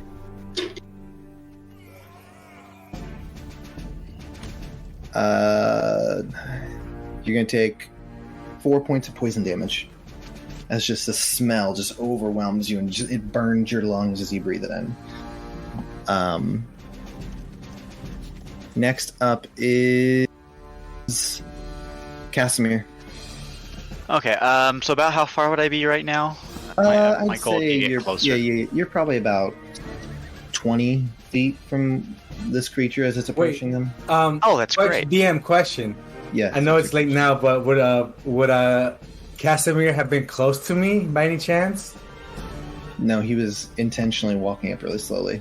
Yeah, so I wouldn't be close enough for you to have the saving throw bonus yet. Okay, never mind. That's fine. Yeah, sorry, buddy. But I will be casting. Well, so everyone else is much closer to the beast than I am right now. So it's on top of Gyarios and Steelscar. So I'll use my action to cast Bless on Steelscar. How badly would you think you need assistance? I'm definitely casting Bless on Elamir and Levy. That's fine. I can't see Levy. I'm like, I can't see Levy? Way back there. He's back and he's standing. Oh yeah, you're behind me. I'm a moron. Thing. Okay. Bless is going on Steelscar, Elamir, and what is with me in names today? You or Gyarios. Gyarios. Thank you. All right. So Bless, they get to D4 on attacks and saves and stuff, right? Exactly. D4 on attacks and saves. I'm going to order Martin to attack the big thingy. Okay. So Martin will be ordered to pretty much always try to be on the opposite side of the monster from For the Steel sake Scar. of simplicity, we'll just have him go on your turn because I didn't have him in the initiative. Perfect. Sounds good. So I want him to help flank the monster with Steel Scar. What attack is he going to make? So he is going to use his... What's it to do? Yeah, so he'll teleport behind the thing and do a bite attack, which is part of his teleport ability. So it's going to be a bite. All right, go ahead and make the attack. Okay. I don't think he's going to hit, but we'll find out. That is a 16 roll plus 3. That's 19. That is a hit. Oh, sweet. Okay. 19 is a high roll. Yeah, I wasn't expecting to get a good roll. All of my good rolls were at that one shot. And that's going to be a 3+1 for 4 damage, 4 piercing damage. Okay, as Martin bites the creature in its bony hindquarters, it lets out a roar. It's going to turn. It's going to use a legendary action. It's going to turn and it's going to attack Martin. Oh God! Of course, legendary boy. actions. It's going to be a 19 to hit. Oh, that's a hit. Okay. AC of Martin's only a 13, unfortunately. It's going to be 16 points of slashing damage. It just rakes across Martin. Oh gosh, that hurts badly, but he is still up. He's got 6 HP left. 22 minus 16. Okay. Next up is Me. Levy. I'm gonna run towards them. Okay. Could I use my? I would like to use my Yeah, bonus go ahead. action to heal Martin, though. Okay. Sorry. I'm just gonna heal him 2d6, but that's it, and then my turn's done. Yep. Heal him up.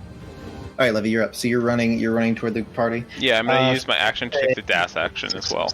Okay, so you're gonna run 60 feet. Mm-hmm. I'd say with 60 feet, you could probably get right near where Casimir is at this point. Sure. And so you can see again, there's some trees. You can definitely see there's a large creature in there. You see it's moving up on. It's right on top of Steel Scar and Gyarios, and you see Elamir kind of moving off to the side. Okay. Then, could I still... Am I within, 60 feet of them so I could give them Bardic Inspiration? Yeah, you are. Okay. I'd like to give Bardic Inspiration to, Steel Scar. Okay. Let's go. Just so he can hit. Make sure he hits. Okay. And on its Or turn, saves. are you all done? Yeah, I have nothing else. Okay. For its legendary action, it's going to look at you, Elamir, as you look, and you just see its bony eyes, and there's just blackness in its eyes. I need you to. Could he see his eyes though, because of the way his eyes work? It's Elamir, not. Oh, Elamir. Sorry, I was thinking of Casimir. Yeah. Make a Wisdom saving throw. I'm pretty wise. You're a wise guy, eh? 18. 18. All right, you feel this great sense of fear come over you, but you're able to fight it off and shake it off. Or the Greenwood. Next up is Elamir. Elamir, I want you to roll a nature check. This won't cost you anything. Just see if you know what this is. 17. Wait, Dwarf. I might get a bonus. Does it matter? Favorite terrain, right? Yeah, I get more. Okay. I would actually give you advantage on this. So go Okay. roll. So it would have been a 20 with the bonuses.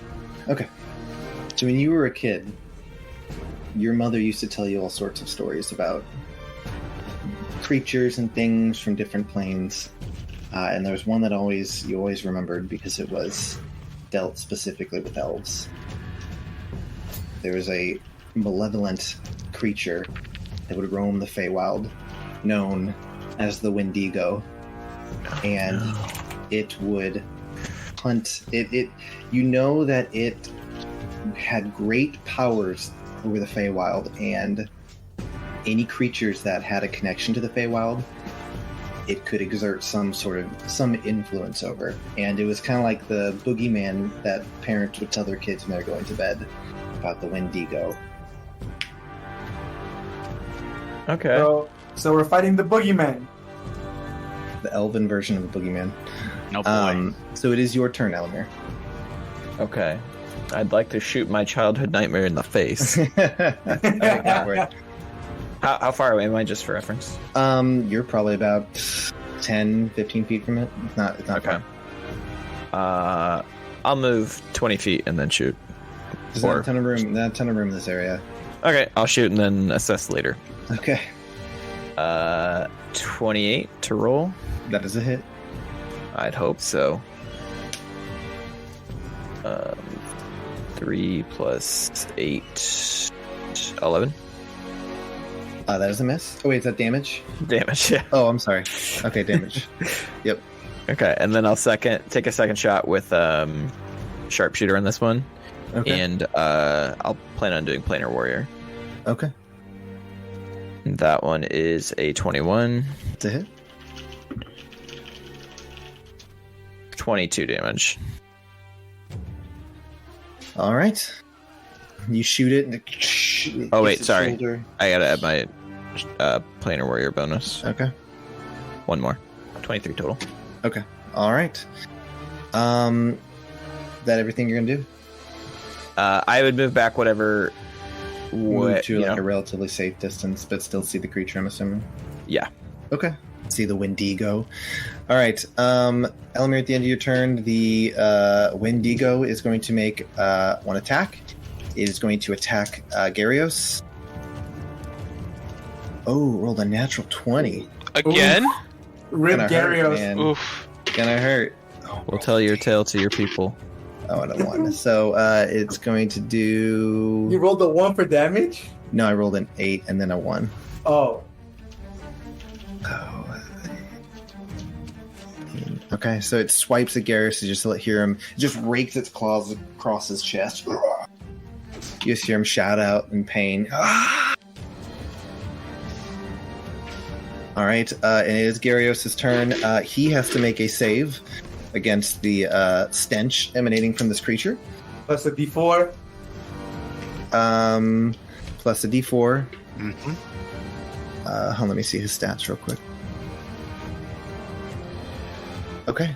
He is going to... Succeed. Yep, he's going to succeed. So he's able to shake off the stench coming to this creature. He pulls out his big axe and just lets out a... Just swings his axe at this creature. It's going to hit. Let me see. Where's that dice? It's this one. Alright, he hits the creature. I can't tell if that's a 6 or a 9. With a 9. Okay, so he hits the creature, deals some damage to it. Then we are back at the top with Steel Scar. Steel Scar, I need you to make another Constitution saving throw. See if you're able to resist this smell emanating from the creature. All right. 16 plus 6 is 22. Do I need to roll the d4 or is that enough already? That's enough. You're able to overcome this horrible stench coming from the creature. Awesome. And all right, I'm gonna use as a bonus action, I'm gonna use my fighting spirit Okay. to give myself advantage on all these attacks. And give myself 5 temporary hit points. There you go. And I'm gonna roll my attacks Great Weapon Master, so -5 to my rolls. You still have my Okay. inspiration too if you need it. Yeah, I do, right? So 5, so 19 on the first roll. It's a hit. And let me see. Okay, let's go. Get 'em good. And how much was the inspiration you said? It's a D8. D8. Perfect. Oh yeah, 22. I had to use it. And 22 on the set for the second. It's a hit. So let me roll the damage on those 2 dice. So for the first damage, it's 4, 10, 20 damage on the first hit. Okay. And 5, 11, and 21 damage for the second hit. Nice. I'm going to action surge so I can attack 2 more times. Okay. Natural 20 on the first hit. Aha. All right. And of course, these are all still every rolls with Great Weapon Master. Yep. So you said the +4 was also to hit, right? Ian? For bless, bless, yeah, it's yes. attacks, yeah. Bless. Okay, so 10. Well, it's and not plus 8 4, it's plus a d4. plus a d4. Yeah. 1d4. Sorry, attack rolls and saving throws. 18 to for the second hit. That hits. All right, so first is the crit. 1 crit. So 4, 8, 9, so there's 14, 24 damage on that hit. All right. How is this legal? And then 6, Additional damage. 12, and 22 damage for that second Wow. hit.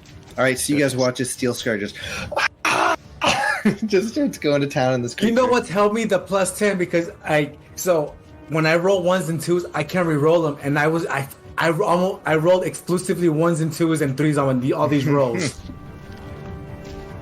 All right, so yeah, Steel Scar just lays into this creature as it's just letting us. At the end of your turn, it is going to it's going to look in your eyes, Steel Scar. I need you to make a wisdom saving throw. All right. This is also a +4, right? It's a plus a D4. I mean, plus D4, yeah. Okay, so 14, 15, 17 total. 17. You're suddenly overcome with this great sense of dread as you stare at this creature. You are frightened by it.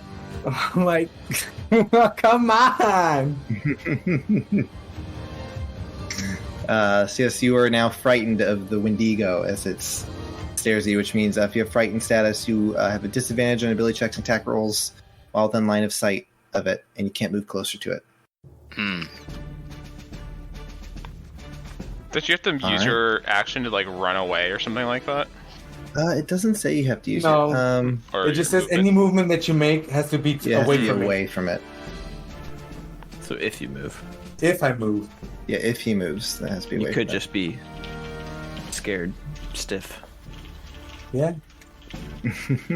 But you can go towards the creature. All right, that's it for my turn. So you are frightened now. Write down my notes. Okay. So next up is the Wendigo. He is going to. He's mad at Steel Scar. He's mad at Steel Scar. Let's see. He's just gonna take another swipes at you, Steel Scar. Oh no!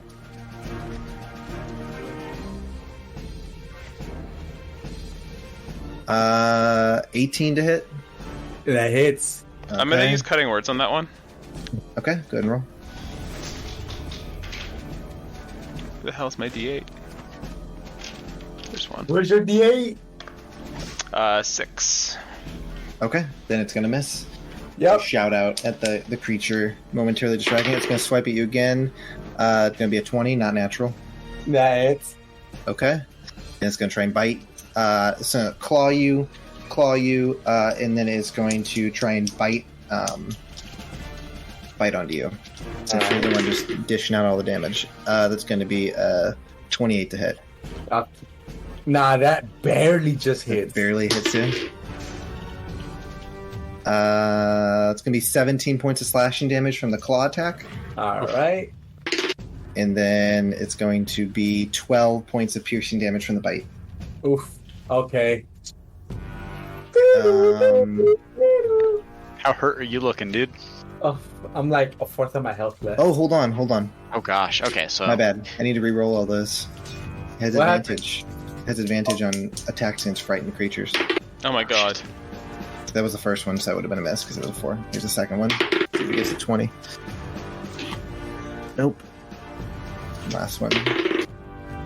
Cock dice. Nope. Okay. No change. Okay. All right. So that is its turn. And we are going to go down to lair action.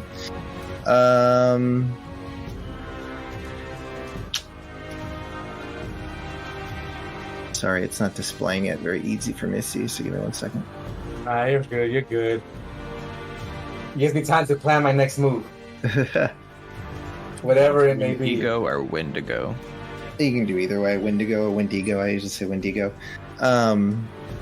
So, Levy and Casimir, I need you both to make strength saving throws.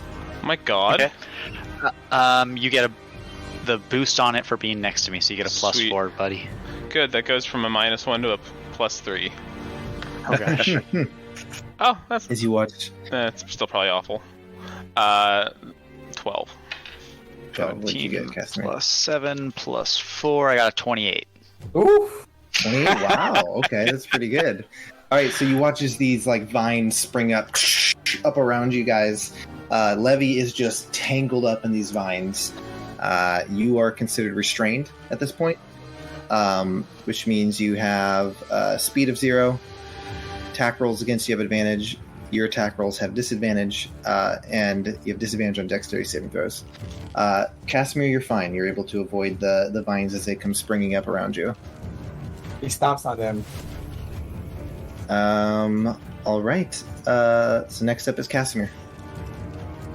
Okay. Well, if I can move, then I'm going to move up beside, so within touching range of Steel Scar, and I'm going to touch him and cast Protect from Evil. So it is considered difficult terrain, the area that you're around. That means it uses double your movement speed to move through it, and it's a radius of 10 feet. So I would say you probably cannot quite reach him. You said radius of 10 feet? Yes. If I'm Centered 20 on you feet guys. away, I'd move 10 feet forward with regular, and then use the remaining 20 feet divided by 2 to cover that 10. Well, if it's 20-foot radius, that means you'd have to go through 5 squares. Or I'm Did you sorry, say- two squares, which would be 10, be 20 10, feet 10 times total. 2 is 20, plus the other 10 feet that wasn't difficult terrain is a Yeah, total so of you 30. you have 10 more after you get out of the difficult terrain. I'd say you're not quite. You're behind I'm the creature confused. at this point. So I thought it was 20 feet away from the creature at this point. Oh, I guess I have to move a degree he's past behind. the Yeah, creature. he's behind Okay. the creature. Shit. Okay, good point. Can't exactly teleport. Dang it. Okay, I will move. I will get as close as I can with my 30 feet of movement, and instead of using Protect from Evil on this turn, I'm going to use my Channel Divinity to cast Watcher's Will. Which says what again? As an action, I choose up to 4 creatures I can see within 30 feet of me. For 1 minute, I and they gain advantage on Intelligence, Wisdom, and Charisma saving throws. Okay. And so I will So you're select choosing. myself, Steel Scar, Elamir, and Gyrios. Okay. Peace, So you guys. guys all have advantage on those saving throws now. I see yeah. who the real fourth party member is. Well, you're far enough away, I'm not worried about you yet. Got him. Feelings are hurt now. Feelings are hurt, especially since I'm tangled and can't move. All right. The at enemy this would have to go through point- me to get to you, thankfully. At the end of your, or is that all you do in Casimir? Do you have anything else you want to do? Movement That's all you can do. standard. I Yeah. don't think You I have a don't have relevant bonus. I don't. You already think I- cast a spell, or I guess that's not a spell, so you could cast a spell if you wanted to. It costs a bonus action. Yeah, I'm trying to. I'm trying to remember how I can filter it by casting time. Okay, I don't. It's glitching, so I only have action and minute options, so it won't let me filter by I time. don't So I'm think not you actually. have, the only bonus action you might have is to be able to heal someone with your warlock ability. I think that's it. But you And might I already used it. that, so yeah. okay, that's it for me then. Okay. So on the end of your turn, Casimir, it is going to use its dreadful glare at you as it turns to you and looks at you behind it. I need you to make a wisdom saving throw. Can I actually see its eyes? Since Yes. I can't see the details of Yeah. people's faces. Yes. Okay, wisdom saving throw. Okay, so I will have advantage thanks to my channel divinity. Let's So go. let me grab 2d. Where's my d20? There we go. The 15. That is a okay. So I rolled a 16, and then wisdom save plus that 26 total. Okay, you're able to resist it as you feel this great sense of fear come over you, but you're able to resist it. Beautiful. All right. Next up is, I think it's your dog, right?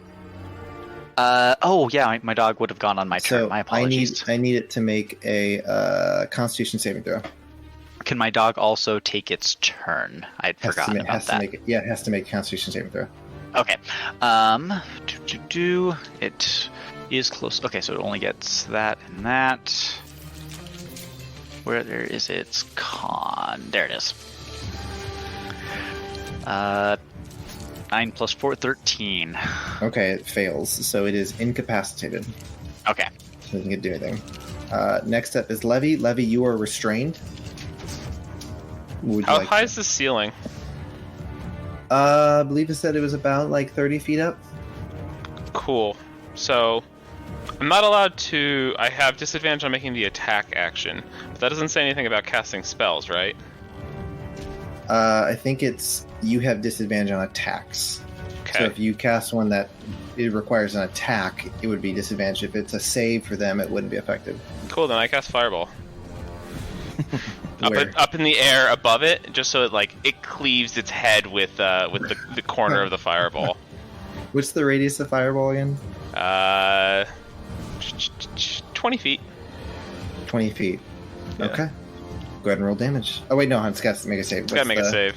I mean, I have to roll damage no matter what, but it is a 16. Alright, it's going to succeed. That's fine. I'm just gonna roll it on roll 20 because that's a lot of dice.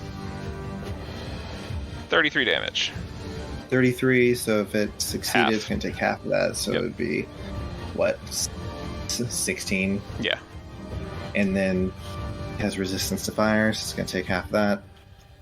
So 8 points of fire damage as this fireball blows up, but doesn't seem to do too much to it.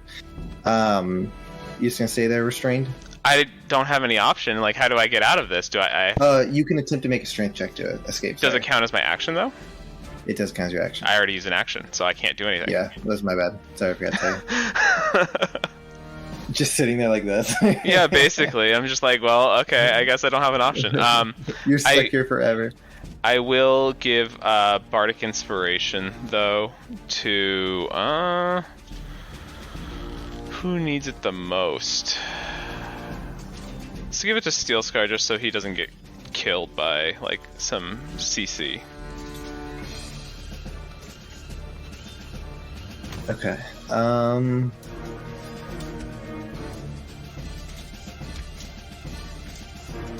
Sorry, it's going to use its legendary action real quick. How many legendary actions does this thing have? It's already taken 3 on this turn. Not on this turn. It's 3 each beginning of each round. It's 3 back. So bullshit. It just Oh had my its turn after gosh. me. What? Yeah, it just keeps going after Steel Scar, though. Yeah. Let's see. So yeah, next turn I'm definitely going to try and get to Steel Scar and tap him with Protect from Evil. What does it want to do? It is going to... So I used it on all 3 of you. Alright, it is going to... it's just going to use its Dreadful Glare on Gyarios. So here we go. That's cock dice. That's 19. Alright, so Gyarios is now...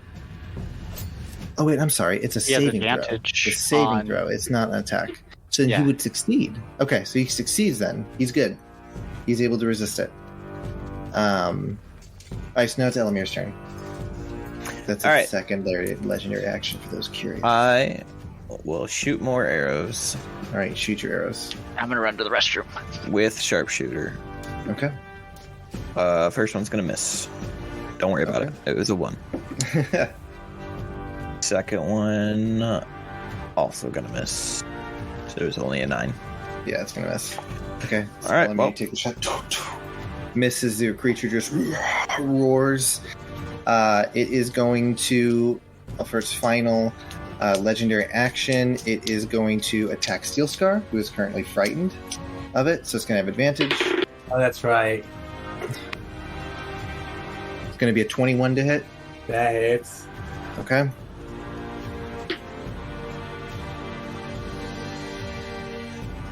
It's going to be 16 points of slashing damage. Yep. It slashes you. Okay. Now it's Gyarios' turn. I'm trying to remember. I think he succeeded the smell save. I honestly don't remember. I think he did because he attacked last time. Okay, so he's going to make an attack. He will have advantage because Elamir's on the other side, but he rolled like crap for both of them.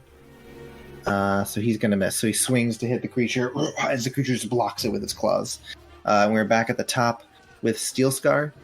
So Steel Scar, I believe you're no longer frightened. Let me see. Sorry. You were frightened until the end of the Wendigo's next turn, so you're still frightened. Okay, but I can still attack it, right? You will have disadvantage on attacks against it. Fighting you Spirit. can attack it. Okay, go for So it. neutral roll.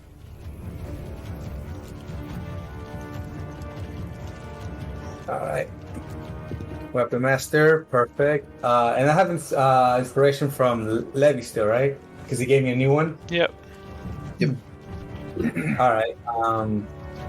So for the first roll,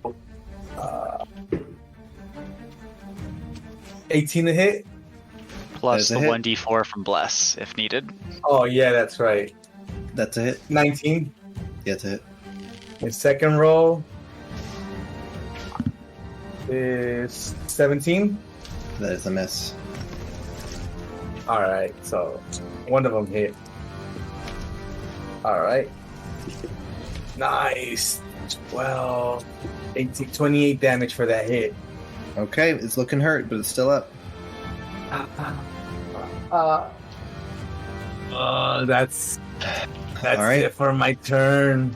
It's the Wendigo's turn. It's going all in on you, Steel Scar, and it has advantage in every attack. Here we go.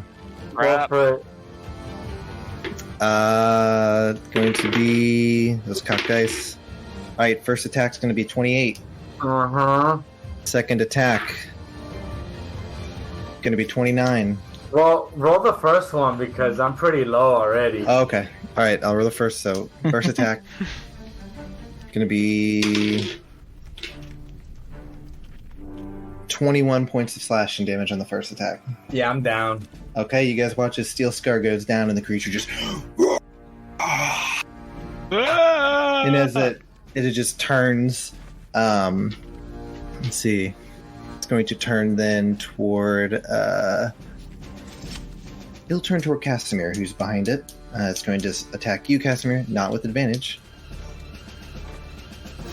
Going to be a 20 to hit.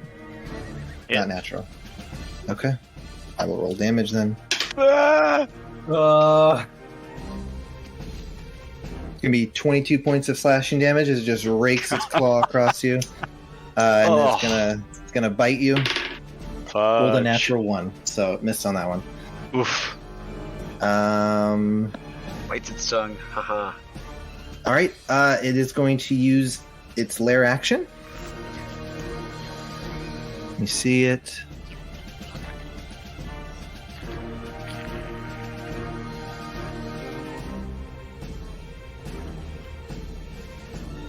Alright, so it just lets out this great howl.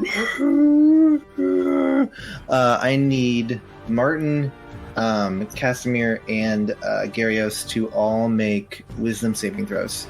Okay, Gyarios and Casimir will have advantage on those, Roll and for Gyarios. let me double check. I think both of them are within range of my +4 save bonus. Yeah, Gyarios rolled great, so he's good. Okay, cool. So I will take care of Martin really quick because he's the one most in danger. That is not good. That's a 6 + 4. He got a 10 on his wisdom He is save. frightened of the Wendigo. He Okay, is incapacitated and frightened. that is not good.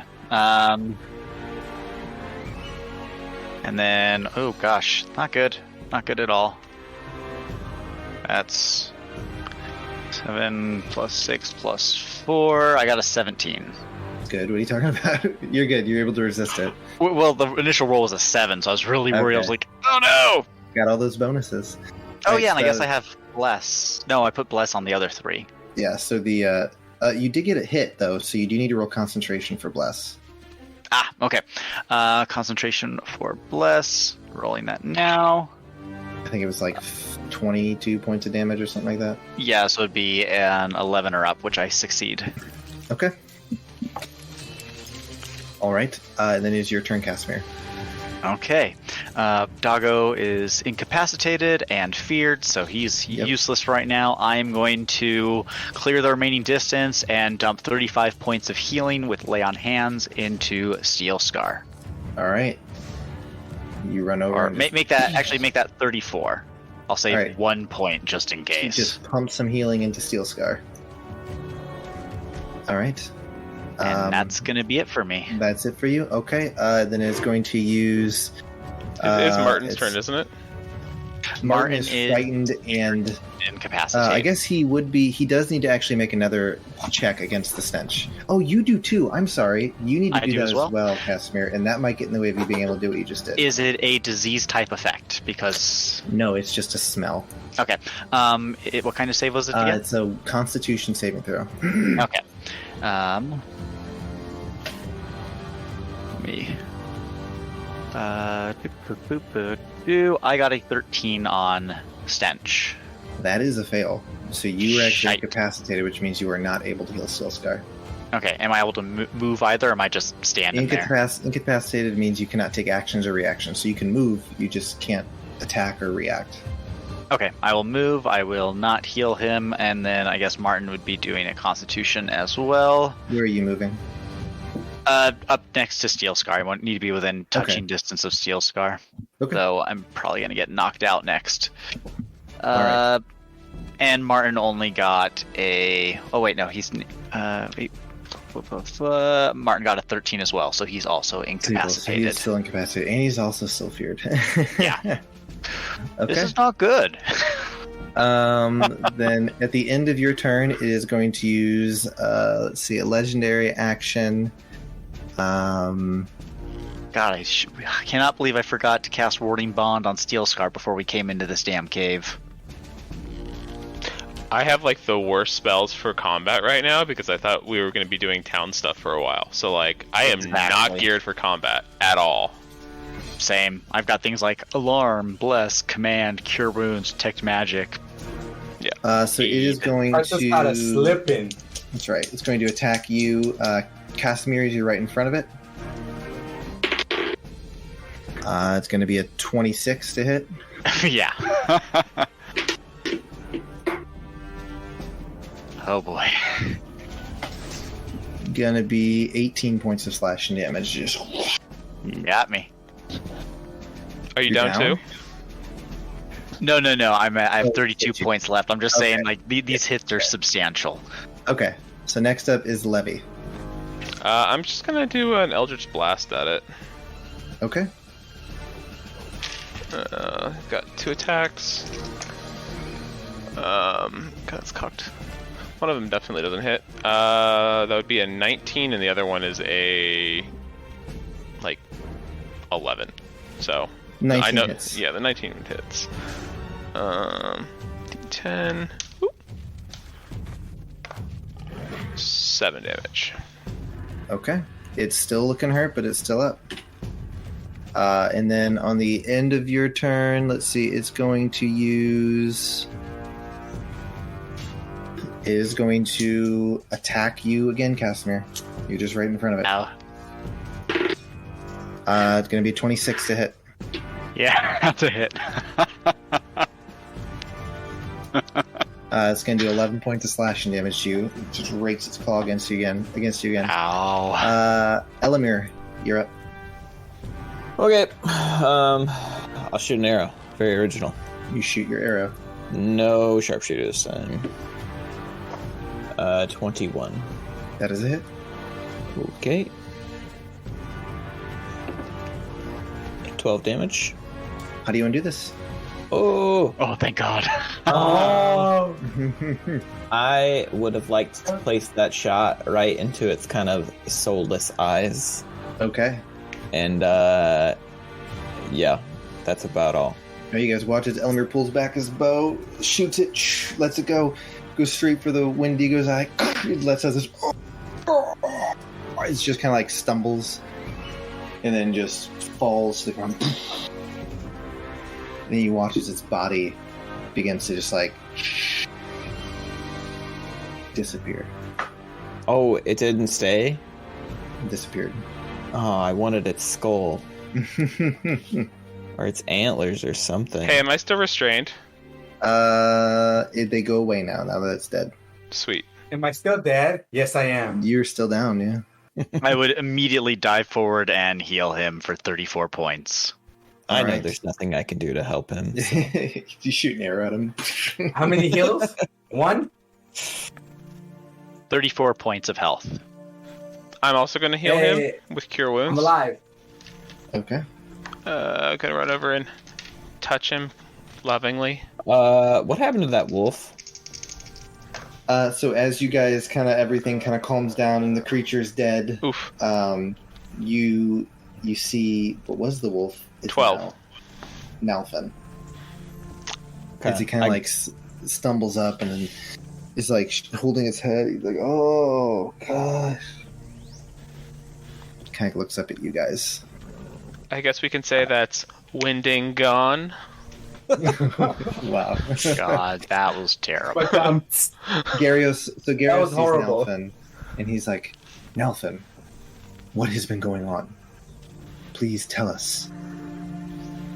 And Nalfin is like, well, I think I understand the source of my dreams and what's been going on in town. It's like, for those who don't know, Wendigos, they are evil beings from the Feywild, and once they're on the material plane, they can have profound impact on creatures who have a strong ties to the Feywild, like elves. And I suspect that this is where my dreams were coming from, and my and the dreams of any other elves who might have been in Greywood. I point to Elamir. Thank God. I thought bad things were happening. He's like, and those who eventually become fully under its sway, like me, will eventually join it until it is killed. So thank you for freeing me. Do you know where we are? He's like, I imagine somewhere in the Greenwood. Yes, but I guess you don't know what this cave is. It's like, I have no idea what this cave is. I'm assuming it's its lair. Okay. And you said once it's brought into this realm? It says, yes, someone had to summon this here.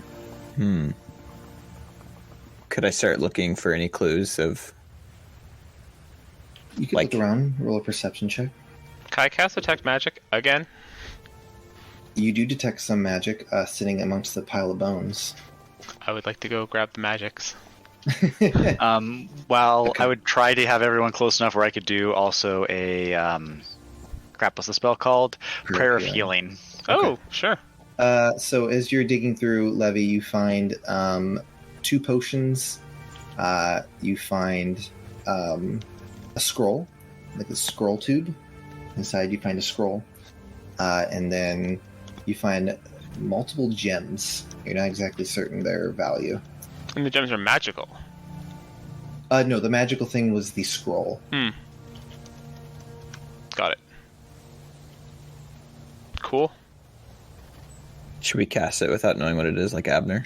Hell yes. God, no. No songs about us. So Gyarios is like, Nalfin, why did you attack the guards? Are you responsible for the murders that have been taking place? He's like, it's like, no, I did attack the guards, but he's like, I don't remember much of what happened, but I fear that somebody might have done something that caused me to go into some sort of feral state. I don't know what exactly it was. I don't remember much of anything that was going on once I got into the chapel.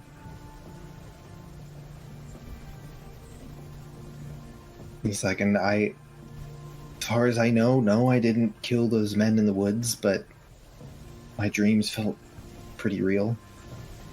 I don't believe I did it. I suspect it might have been this Wendigo that was doing that. I mean, I had the dreams as well, and as far as we can tell. I woke up mid-dream and I was still in my bed, so if your condition was anything like mine, you know, I could believe that you weren't the one actually committing the acts, but that's my unexpert opinion here. And Gyros is like, but Nalfin, what do you mean that you felt that you were in some sort of frenzied feral state? What could have caused something like that?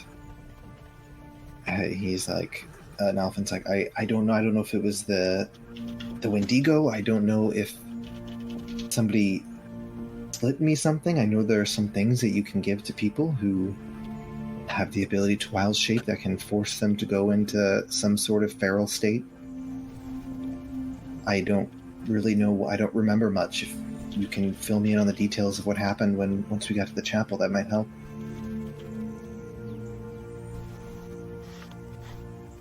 There's a lot of fighting. And Just big angry mob, and then you were really nervous, freaked out, and then immediately attacked 2 guards and then bolted. And he's like, did you see anything?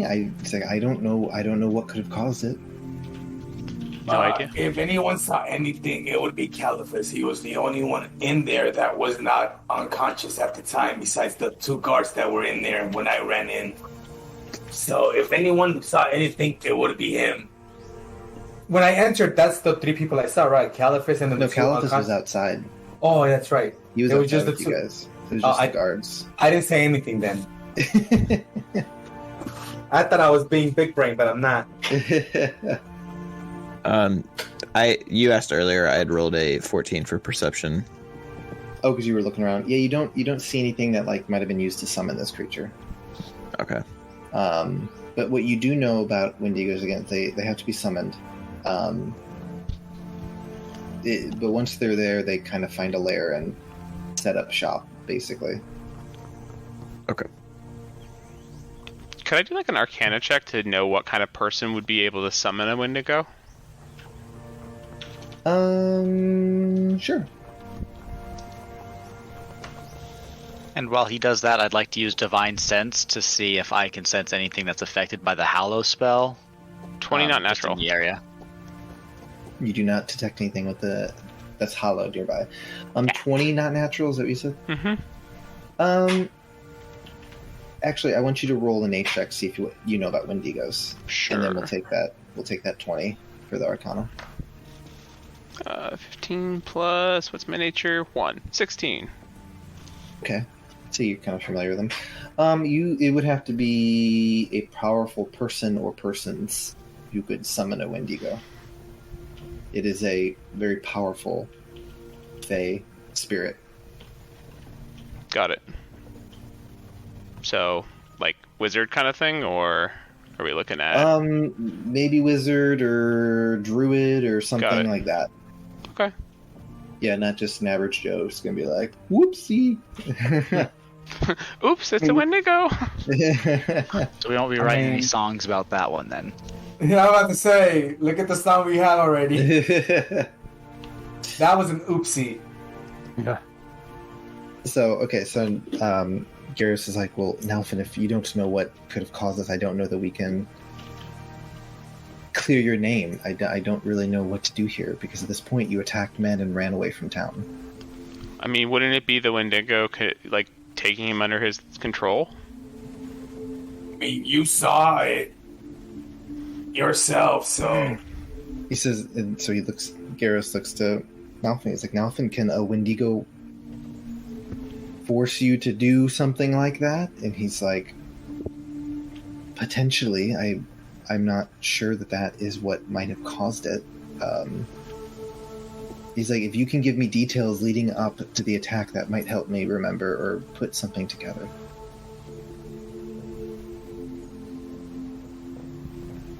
And Garrus kind of like looks to you guys and is like, do you guys remember anything? Nope, nothing. I was just blank. For the attack itself, it was just, we started hearing a lot of voices outside. Everyone sounded angry. We had brought okay, what was her name?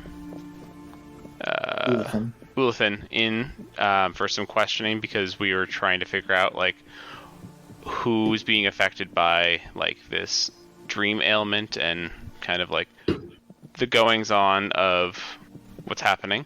And Well, here's go ahead. No, keep, you can definitely fill in. I don't have to tell the whole thing. Well, here's a thought. Because if you and Ulithin were having these things happen to them, and then Elamir, who's not really from this side of the forest, and we just arrived in town, and he's having these dreams, I mean, wouldn't it be fair to ask more of the elves if they've experienced this? Because if it's more than 3 people and it's a bigger consensus, then it would make sense that this creature could be able to reach more than 3 people. He's like, I know it was able to reach other people. When I was speaking with Ulithin, she said that there were others in town who were having these dreams. He's like, but yes, I'm trying to remember, I was very nervous when you guys brought me in. And then, and he's like, and I was worried. I was not in my right state of mind. He's like, and then he kind of like, oh. Did somebody give me something? Anything? I can't remember. Eat, to drink, anything. Well, my notes don't tell me anything, but... And Gyarios speaks up and he's like, I think Caliphus got you some water. And he's like, I wonder if that could have been it. You know, now that you bring up his name, at first when he asked us, or when we approached about, actually he approached us initially. As soon as when we arrived, you guys were all in the chapel having a meeting, and I believe, was it Elamir or Levi who asked some questions? And, we didn't get any answers, but as soon as everything was over, Caliphus was the one to approach us out of nowhere, and that's how we got involved in all of this. Garrus is like, and why did he get you involved? He wanted us to research and figure out what was going on with the town, but now that we are talking about it, he was the one that we went and contacted after we had found out information about Ulithin and you, Nalthin. Yeah, and then to add on top of that, after this whole thing happened, I would expect him to be the kind of person to be eager to get this resolved, but instead he was being very hesitant and not very cooperative in this stage of this investigation, which did kind of leave me with the weird feeling, but I didn't make much of it because, when politics get heavily involved, I get lost in that whole thing. Simple man. Garrus is like, and what exactly did Caliphus tell you was going on in town? If I remember correctly, he basically said there was some attacks, but it was that same day we arrived that a body was retrieved that morning. That was it, right? Yep. Yeah, that's what he told you. Yeah, so I explained that to him, and then from there, it was at that point nobody was sure what was going on, so he made arrangements for us to go into the forest after hours to investigate. It wasn't after hours; it was in the middle of the day, but. No, yeah, middle of the day. The next day. You guys wanted to go in the middle of the night. Yeah, we wanted to go in the middle of the night, but we weren't that's right, allowed. That's right. I tell them that he had us. He helped us get there in the middle of the next day. But then, after that, he just went cold turkey on us. Mm-hmm. So, well, it sounds like we need to speak with Caliphus. He says, it would seem so. What reason did he give you to see if you'd help? We initially came here to help because we had heard about some unrest happening in this town and wanted to see what was going on. That's kind of what we do. Just know that. Why did you begin to work with him? Because he approached you? Because he approached us. He was the only one that was willing to talk with us at the time. Initially. No, but everybody else was too busy. And like I said, when we arrived and questions were asked, we were basically shut down. And he's the only one that gave us an opening door. Well, it seems like you've been working with Caliphus this entire time and getting all of your information from him. So I think we need to go have a talk with Caliphus. I believe we do, because if worst comes to worst, then what if blame is trying to be pinned on certain folks just to make the other look better? I don't know. But from the way that I've seen things being handled in this town, it seems that the elves are at a more disadvantage here, since they get most of the prosecution, more of the criticism going their way. Gurius says, well, it sounds like we should head back to town and speak with him to see if we can clear this matter up. Yeah. Malfin's like, what exactly should I do? Do you want a wild shape and hang out with us? Yes. He's like, no, I think that you should come with us and we will deal with this in town. I meant more of so that we come back and he's not necessarily instantly apprehended by guards. Oh, you're wanting him to wild shape into a bird or something? Yeah, exactly. On your shoulder, or a mouse or something.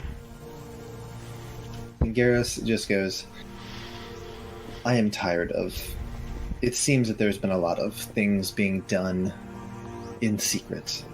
And I prefer to just confront this head on. Seems fair. So let's see what happens. Sure. Alright. So you guys want to make your way back to the Greywood? Gathered your things from the cave that you found, Levy? Okay. Yes. Are we sure the skull's not left? It would be a baller trophy. Just attach it to the side of the carriage. It disappeared? It disappeared. I would fashion a helmet out of it and be my own boogeyman. It's like the Castlevania show where you're basically wearing the stag exotic at that point. Yeah. Steel Scar, how are you looking? I'm looking a lot better. Are you good or? I'm half. Okay. I'm half right now with everything, but I'm good. I'm gonna heal you one more time, just in case something happens. I don't want you going down immediately. Again. Wow. All right. Oh my so God. just you go ahead and roll it until we got 14. It's like both times I roll a 1 as one of my rolls. Ugh, brutal. So before we walk into town, Steel Scar, I'd like us to cast Warding Bond on you. Levy, how much heals you said? I rolled a 9 plus 5, so 14. Let's go. Over half. There you go. All right, so you guys, just to speed it up because we're running late. You guys head back to town. As you enter Greywood, you guys have Nalfin. You guys, Nalfin and Garios, head toward the chapel. As you guys are approaching, you see what looks like a wagon off up near the.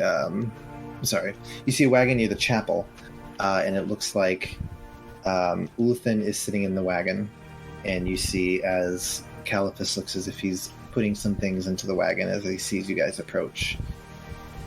It's like, looks as if you guys have apprehended Nalfin.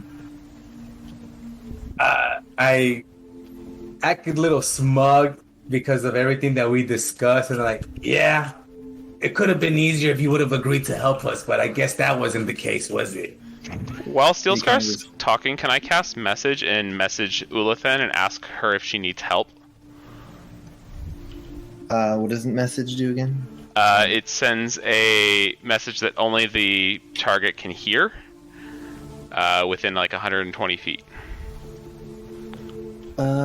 She doesn't look like she's bound or anything. She's just sitting there. So what can she reply though? She can reply to this message. Yeah, but is it limited or is it just 25 letters? I think 25 words. No, I think that's that's sending. Yeah. Okay, you guess. Target and only hears it and can reply in a whisper. Like, okay. So you ask her if she's in danger. Would you say yes? Yeah, I just want to know if she's in danger, if she needs any help. She says that Caliphus has told her that they need to head back to Athrun Hall because it's not safe here for her and Greywood after everything that took place. I'm going to reply, do you know anything else about Caliphus? He seems to be a core figure of everything going on. And she just says that she has only known him since he arrived in town, and he was sent by the Green Warden and was sent to investigate what was going on and keep things calm. And then I respond to that of just like, how long ago did he arrive? He arrived, I think he told you about a month ago, and that's what she says. Whatever she told you is what he told you is what she tells you. Got it. So right around when these incidents started happening. Okay. He was sent after the first murder. Interesting. Okay. I don't remember the exact timeline. Anyways, Gyarios is like, Caliphus, we must speak. And Caliphus is like, of course, but why is Nalfin walking around uncuffed? Is he guilty? Is he not guilty of... You seem to be pretty adamant before, Gyarios. And Gyarios is like, well, according to Nalfin and our friends here, we have some questions for you. Things seem a little suspicious about what's been going on. It's like, Caliphus is like, all right, what is it? And Nalfin speaks up and is like, it's like something happened to me in the chapel, and I suspect that someone might have slipped me a potion or something that caused me to go into a feral state. And Caliphus is like, okay. If that's the case, then I guess you're not guilty of attacking these people. He's like, does anyone else have any issues, questions? Yeah, I still start being a little smart ass right now. I was like, well, the only person that gave him anything in the chapel was you, and I point to Caliphus, because you brought him water, and then he went feral. So we saw some things. We'll get to those details when we get to those details, but you know, I find it weird that when we arrived here, nobody would talk to us or answer questions, but you were quick to pull the trigger on us as everything was ending. Then when we asked you for help on us trying to get Nalfin, you refuse it. You try to close it. But now that we brought him back, you're all about it. So where's your mindset at? Are you back and forth, or why is it that you're like, why isn't he handcuffed when you refused to help us earlier? That's what I'm trying to make sense of. You wanted it at first, then you don't want it, but now you're happy that it got done. He's just like, okay, so I gave him a glass of water, and somehow that makes me suspicious. And then because I offered to help you, that makes me suspicious. And then because I told you that I didn't want you tracking a man or an elf into the woods, because that's not your jurisdiction here, that makes me suspicious. And then when you bring said man back after he's been accused of attacking people and fleeing, that makes me suspicious. He's like, I don't quite understand where any of this is going, why it makes me suspicious. He's like, if anything, you arrived here in town only a few days ago, and now things have gotten to where they are. You said... He turns to Gyarios, and he's like, Gyarios, if you're done with these questions, we have to return to Athrun Hall, because the Green Warden has recalled me. Can I ask him one more question? Like, you guys said that this area was an agreement between both the Empire and the Greenwood, right? The kingdoms of man, yes. Yes, okay, excellent. And so where we came from, news of this has spread far and wide. So we're probably not the only folks that know about this. I'm pretty sure the kingdom knows about this. And so you know they're going to send their own people to investigate why some of their citizens were killed. If this doesn't get resolved, right?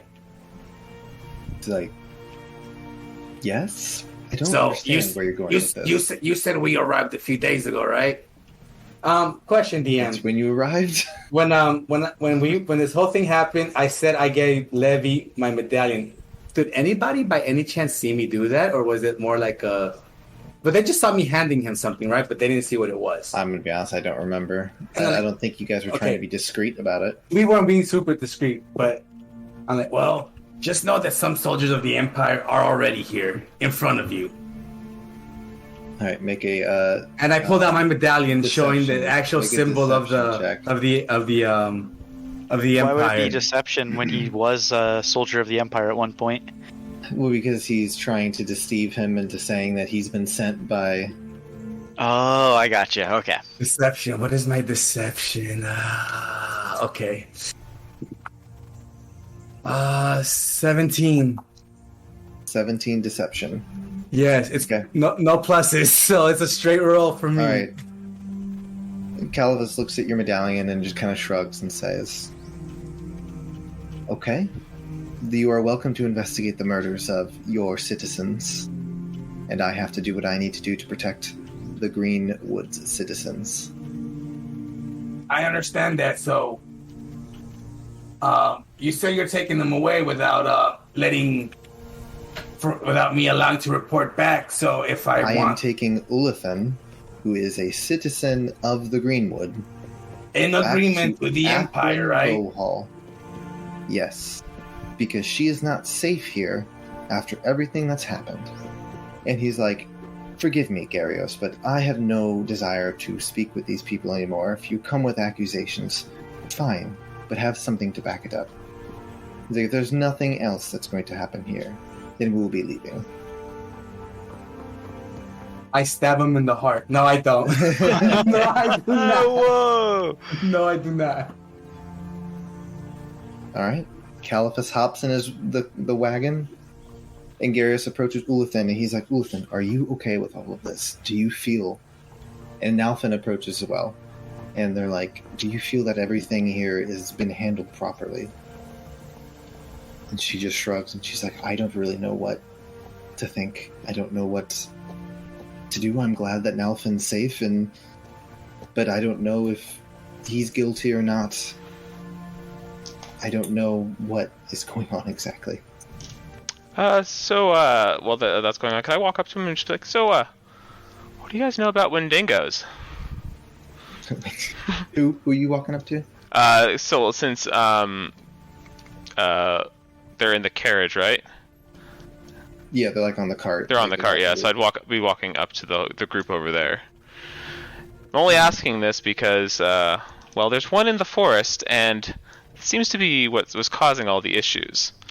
And, from what I know about Wendigos, they can only be summoned by someone. Are you intentionally saying Wendigos? Yeah. Yes, I am. Yes. I'm a human. Thank you very much. I have to roleplay this a little bit.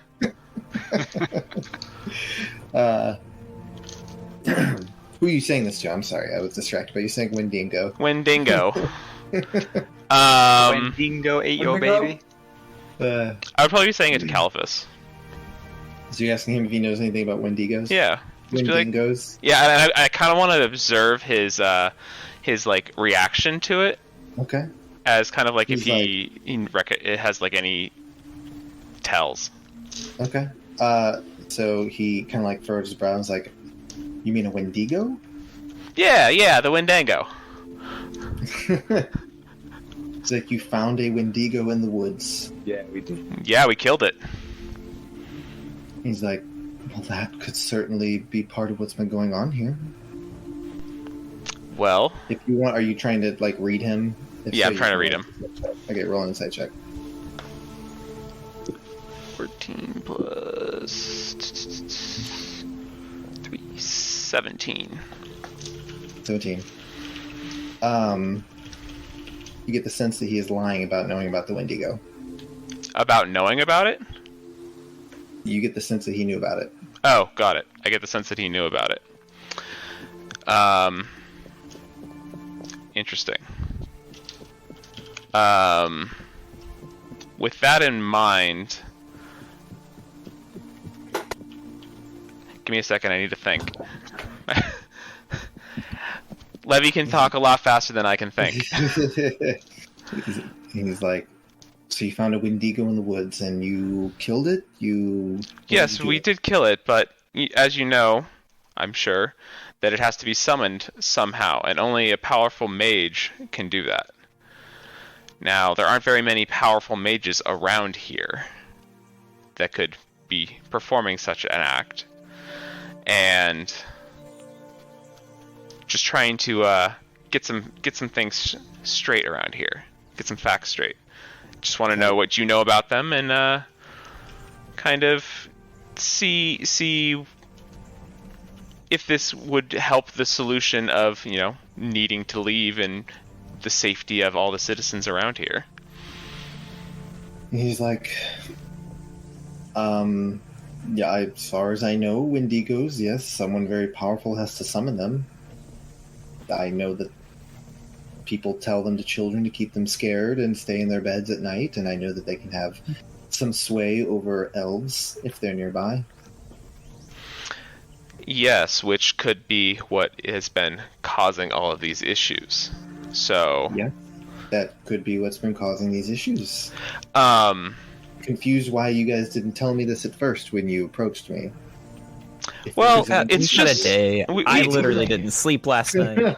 It's been an event, but it also, the timeline of things is getting kind of weird, because if the Wendigo has been the thing that's been attacking everyone, then you arriving right around the same time definitely is a bit suspicious, especially since what you know, you being a powerful mage, you being, having access to all of these materials. I mean, there's very few people that could pull this off. It's like, you think I'm a powerful mage? Interesting. Mm-hmm. And he's like, and yes, I was sent here by the Green Warden after the first person's body was found. So yes, I'm sorry that me being sent here as part of my job was a little suspicious. I suppose anyone coming across a murder and investigating it might appear suspicious to you, I guess. He's like, well, How at rude. this point, Gyarios, if you guys have nothing more to say, then I suppose I just feel like you're not telling me everything. I'm getting a very good sense that you know way more than what you're telling. He's like, and what more do I have to tell you? There's nothing I have to tell you. I don't answer to you. You guys were a great help trying to figure out what was going on here, but that seems to have been wrapped up. Although apparently there's a Wendigo that's been nearby, and that throws a whole wrench in everything that's happened. There's also a few questions that are kind of left up in the air of like how the whole mob found out about our secretive meeting, which is beyond us. And I mean, the only person that technically knew this info was you, because we only told you. And each of you, and each of the councilmen. No, the councilman didn't know yet. Yeah, we informed you first before the councilman. Yes, that is the correct timeline. And when the councilman showed up to be informed, that's when the mob showed up. So they didn't know when the mob was coming. He's like, your time. Was that it? Wrong. No, that's wrong. There was a gap. That is wrong? Yeah. What happened is you guys went to speak to Calipus. Yes. Once you told him that information, he immediately got Gyarios and Coleman. Mm-hmm. And then there was a gap between that time when they brought in Ulithan and Nalfin. True. At this point, Calipus is just fed up. He's like, well, since I don't suppose that you'll be letting me leave here with Nalfin, we'll be heading to Afternoon Hall, and we will figure things out later, Gyarios. But if that is all the accusations you have, then we'll be leaving. He's like, goodbye. And good luck. I say to our in our rings, I say we slander him in the paper. The power of the press. Power of the press. Completely destroy all his credibility. We would just follow him, and I guess can do a quick zone of truth. And we just be like, "Are you responsible for the Wendigo?" He doesn't have to answer that. Why aren't you answering? Yeah, Why aren't you answering? You're guilty. You didn't answer anything. I guess I would ask Gyarios if let's just say he's not a part of it. If the Wendigo was someone else, would he still? Why would he still need to take Ulathan? He's like, because I don't think people trust Ulathan at this point, and I don't know that anyone's going to trust Nalfin either, to be perfectly honest with you. I don't know that it's safe for Nalfin to stay in town. We have no evidence or anything to prove here that anyone's innocent. As far as we know, it still looks as if Nalfin is guilty. Right. Well, guys, I know we didn't fully get everything uncovered, but he makes a point of Nalfin not being safe here, and to be honest, we're separated from Caliphus now, right? He's on his way. He's starting to leave, yeah. Yeah, okay, so I guess us behind, while he's walking out, I'll be like, well, what about Nalfin? I mean, if he can't stay here, where would it be best for him to go? And Nalfin's like, well, I can speak for myself. I will probably just head back home to Athenlow Hall. Oh, there you go. Problem solved. I don't know that things will be safe here. But I agree with the paper stuff.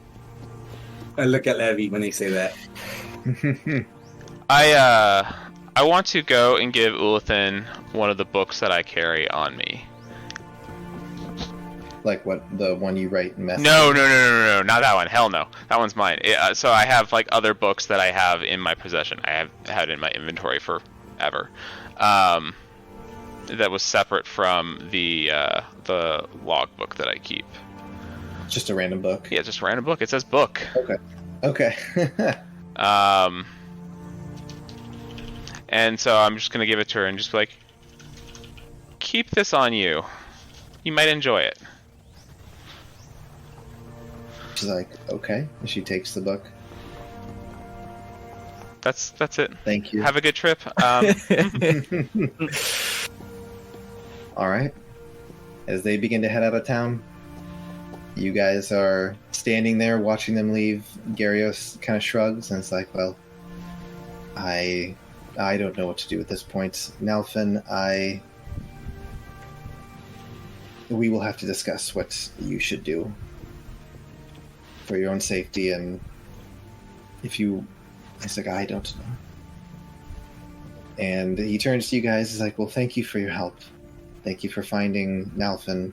Thank you for that, but I don't know what our next steps are, so we have some things to do. I wish you luck on your adventures. No problem. Sorry we couldn't come to the actual bottom of this. They make their way into the chapel. I'm really wondering if we could find that glass that was given to Nalfin earlier. And then use to like detect poison or something on it. Yeah. I mean, I Elamir have a knows how book to do of that. poisons. Yeah. But I don't know if I don't know that book teaches you how to detect them, more just how to make them. Can we just go look? Just go take a look and see. Yeah. Okay. Go ahead, go inside. You're gonna go in the chapel and just you follow Gyarios and Alvin inside as they're leaving. Yeah, it's like that nice like goodbye, and then you just keep walking together. You both walk the same direction. Okay, so you guys head back. I'm that way too. The chapel. I'm just gonna wait outside. Okay. Who's ever going inside? What are you looking for? The glass, I guess. Yeah. Glass. Okay, go ahead and make perception checks. Who's ever wanting to look? I got an 8. Perception? I haven't been sleeping. 18. Okay, so you go through looking for the glass that he drank water out of. You don't have a ton of luck finding the glass. You suspect someone probably would have grabbed that and put it away. I was just wondering if in the commotion no one did. It's been a bit since that all happened. Yeah. But I figured with like the broken windows. You do find a small vial.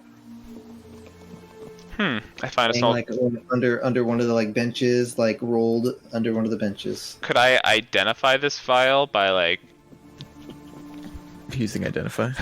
I mean, you identify potions by taking a small taste of them. So. Mm-hmm. Okay. You are not familiar with what this potion is. Okay. Even up tasting it. I don't think simply tasting it gives you everything of what it is. Got it. Because I have no idea how to identify a potion otherwise. Did Naltham say, like he said he knew of a potion, right? Like he knew that could be. Yes, he said that he knew there was something that could be given to someone who can like wild shape to force them into a frenzy or could feral we ask state. him? Yeah, we could go ask him and just be like, "Hey, we found this little vial." Okay. So you guys find the vial, you take it to Nalfin, who seems to be speaking with Gyarios to figure out what the next step is. Sorry to intrude. Hand it to him, and he kind of like sniffs it, and is like, yes, this is what I suspected. This seems to be some sort of potion. It's a potion that can cause someone to go into a feral state. Well, I suspect this is what was given to me. That's very likely. And the person that gave it to you is now gone. Can I have the dog sniff the vial to see if it recognizes anyone's scent on it? Particularly Caliphus. What would that be? Maybe Smell? survival. It'd be a survival check. I thought it would be a smell perception check. Well, hold on. What if it smells it and goes feral? Oh god, that'd be horrible. Fine, have it roll a perception check. Let's see how this goes. When in doubt, can we just throw more holy water? That worked last time. Holy water. I do have a few more. I'm Where's... I need the actual, like, perception You can actually score. talk to Martin too, right? Is that like a holy hand grenade I almost? can talk to the dog. The dog actually understands Common and Sylvan. Okay. And apparently Blink Dog is also a language. I learned Nice. that today. You blink. 19 on perception by blinking. for smell. He says, this smells like Caliphus. Well, then that confirms it. Shall we go hunting, boys? Are we physically Gyarios- fit enough to go hunting? Gyarios stands up and it's like, so you're telling me you found this vial in the chapel? And it turns to Alpha and it's like, you're telling me this vial contains a potion that can cause someone like you to go feral? And Alphin's like, yes. And then he turns to you, Casimir, and he's like, and you're telling me that your dog is saying that this smells like Caliphus. That's what it sounds like. He's like, I agree. Sounds like we need to go hunting. Oh, let's go! He said, let's go hunting. Okay. I'm like, well, before we actually do anything of the sort, we gotta think about how we're gonna approach this, because we gotta keep in mind that he is right. What he said, he's a person of big importance. So Gyarios just walks up to you, Steel Scar, and goes, puts his hand on your shoulder, and he goes, "You talk too much." Walks past you. You see, as he walks past, you see him pick up his axe as he's walking out, and he makes his way out through the chapel. I follow. I follow. All right, you guys make your way outside. I just as soon as he does that, I follow. Do we see him? I Do we see follow. the cart they were in, or is it gone? It's gone. It's been a bit, but you guys figure you might be able to catch it. You see Gyarios. It's like, Nalfin, I want you to come with me. I think we'll need what you've said. And he turns to you guys. He's like, if you want to truly help put it into this investigation, then I think you should follow us. Will do. I can help find them, if you would like. I gave a book to Ulathan, and I can locate objects. I was wondering if that was dude. Oh my gosh. Okay. What a big brain move. Yeah, would just slam his gauntleted hand on Levy's back. So I cast locate Fine. object, and I know where that book is that I gave her. Does that have to be within a certain range, though? Within So 1,000 it's in feet. within 1,000 feet, but if it's beyond that, then I can kind of still know like where The direction. the direction it is. Yeah, you cast. How long does it last? 10 minutes, but Okay, I can cast know it. the direction. And Garrus is like, "Do you have horses? Because we're gonna need to go fast." Yeah, We have a wagon. the wagon was prepared wagon? beforehand. The wagon was. Yeah, so then we can go. Carriage. Carriage. Sorry. All right, Carriage, you guys hop on the carriage and you just start. Low rider. Garrus and Nalfin are riding on horses as well as you guys attempt to catch up with. Well, I'm on a horse. Remember, it's You're on a horse, it's that's two of them. So I'm like, Okay. I ride up with him. Okay. I'm not driving this time. Levy, quick, send your owl ahead. Yeah, I'll send Oliver ahead and Okay, like. send Oliver ahead. You guys, you think you could probably overtake them because they didn't seem to be traveling too fast. You do, Levy, as you're traveling, you feel like you're catching up, and Oliver eventually spots them, and he's like, Commander, they're on the road. Target inbound. It's like Roger. Keep an eye on Bogey. All right, so you guys hop in your wagons. You ride furiously, and you eventually see their cart is there, heading up the road. And you guys approach. As you guys kind of like get up behind them, you see that Caliphus kind of sees you guys, and he stops the wagon and kind of stands up, and he's like, "And what?" And then Garrus is just like, "Shut up, Caliphus." Oh, I'll stand. He like Caliphus, we have questions and you will answer. I will subject you to Zone of Truth. You will not resist it. He just is like, "No." Then and he still casts it. He's like, "Garrus, what is it? You're starting to get on my nerves. What is it?" And Garrus is like, "We found this vial in the chapel. And according to Nalfin here, can be used to cause someone to go into a feral state." And he kind of holds it up. And he's like, "And Casimir's dog here has detected that it smells like you. So would you care to explain to us why you would have had this on your person, and you were the one who handed Nalfin water?" Please have Caliphus do a charisma save for the Zone of Truth. Oh, did you actually cast it? I'm going to attempt casting Zone of Truth. How long does it take? It is one action. Like, couldn't he just step out of the zone if you cast it? it's a pretty big zone. Like, could you just decide, Magical Zone, guards against deception. It's a 15-foot radius sphere centered on a point of my choosing. I would center it on him. He rolled pretty well. Okay, if he rolled a it was a DC of 15. Okay, but I would know that he has chosen to resist it. Yes. What I don't know is if luck applies.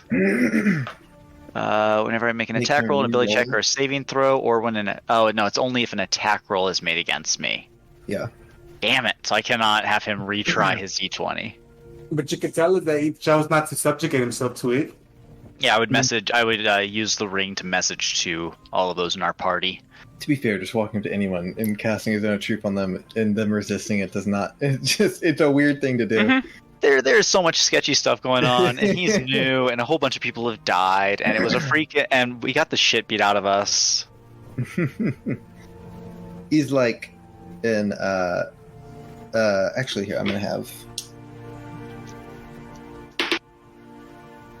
Okay. Well, how close would we all be to him, though? I'm assuming you guys have kind of like pulled up the wagon and hopped out so you can see him. And right? He's still in the wagon is how I'm viewing this. Him and Ulthen are still in the wagon, and he's stopped the wagon as well. And Garrus seems to be trying to intimidate Caliphus, and he's like, "Okay, the potion's mine. So what? What does that mean?" And Garrus is like, "You had the potion. You gave it to Nalfin. You made him look guilty. Why would you have this potion?" And Caliphus, just standing there, looking at all you guys, quickly grabs Ulthen by the hair, pulls her up, and has a knife up to her neck. And it's like, "All right. Seems that you guys might have finally caught on. Took you long enough." Can I discreetly cast heat metal on the knife? You can if you want to. Yeah, I would. Okay. All right. He has to make a save, or is it just immediately? No, he immediately takes damage. If he wants to hold the knife, he has to make a He save. just starts to burn his hand. He's like, ah! As the knife falls to the ground. He takes 3d8 damage, by the way. Takes 3d8 damage. Okay, As soon as I see him drop the knife, I pull out my sword. Okay. And I'm like, we can do this. We can do this the easy way. As you're sitting there saying that, Ulithin turns into a bear and just attacks him.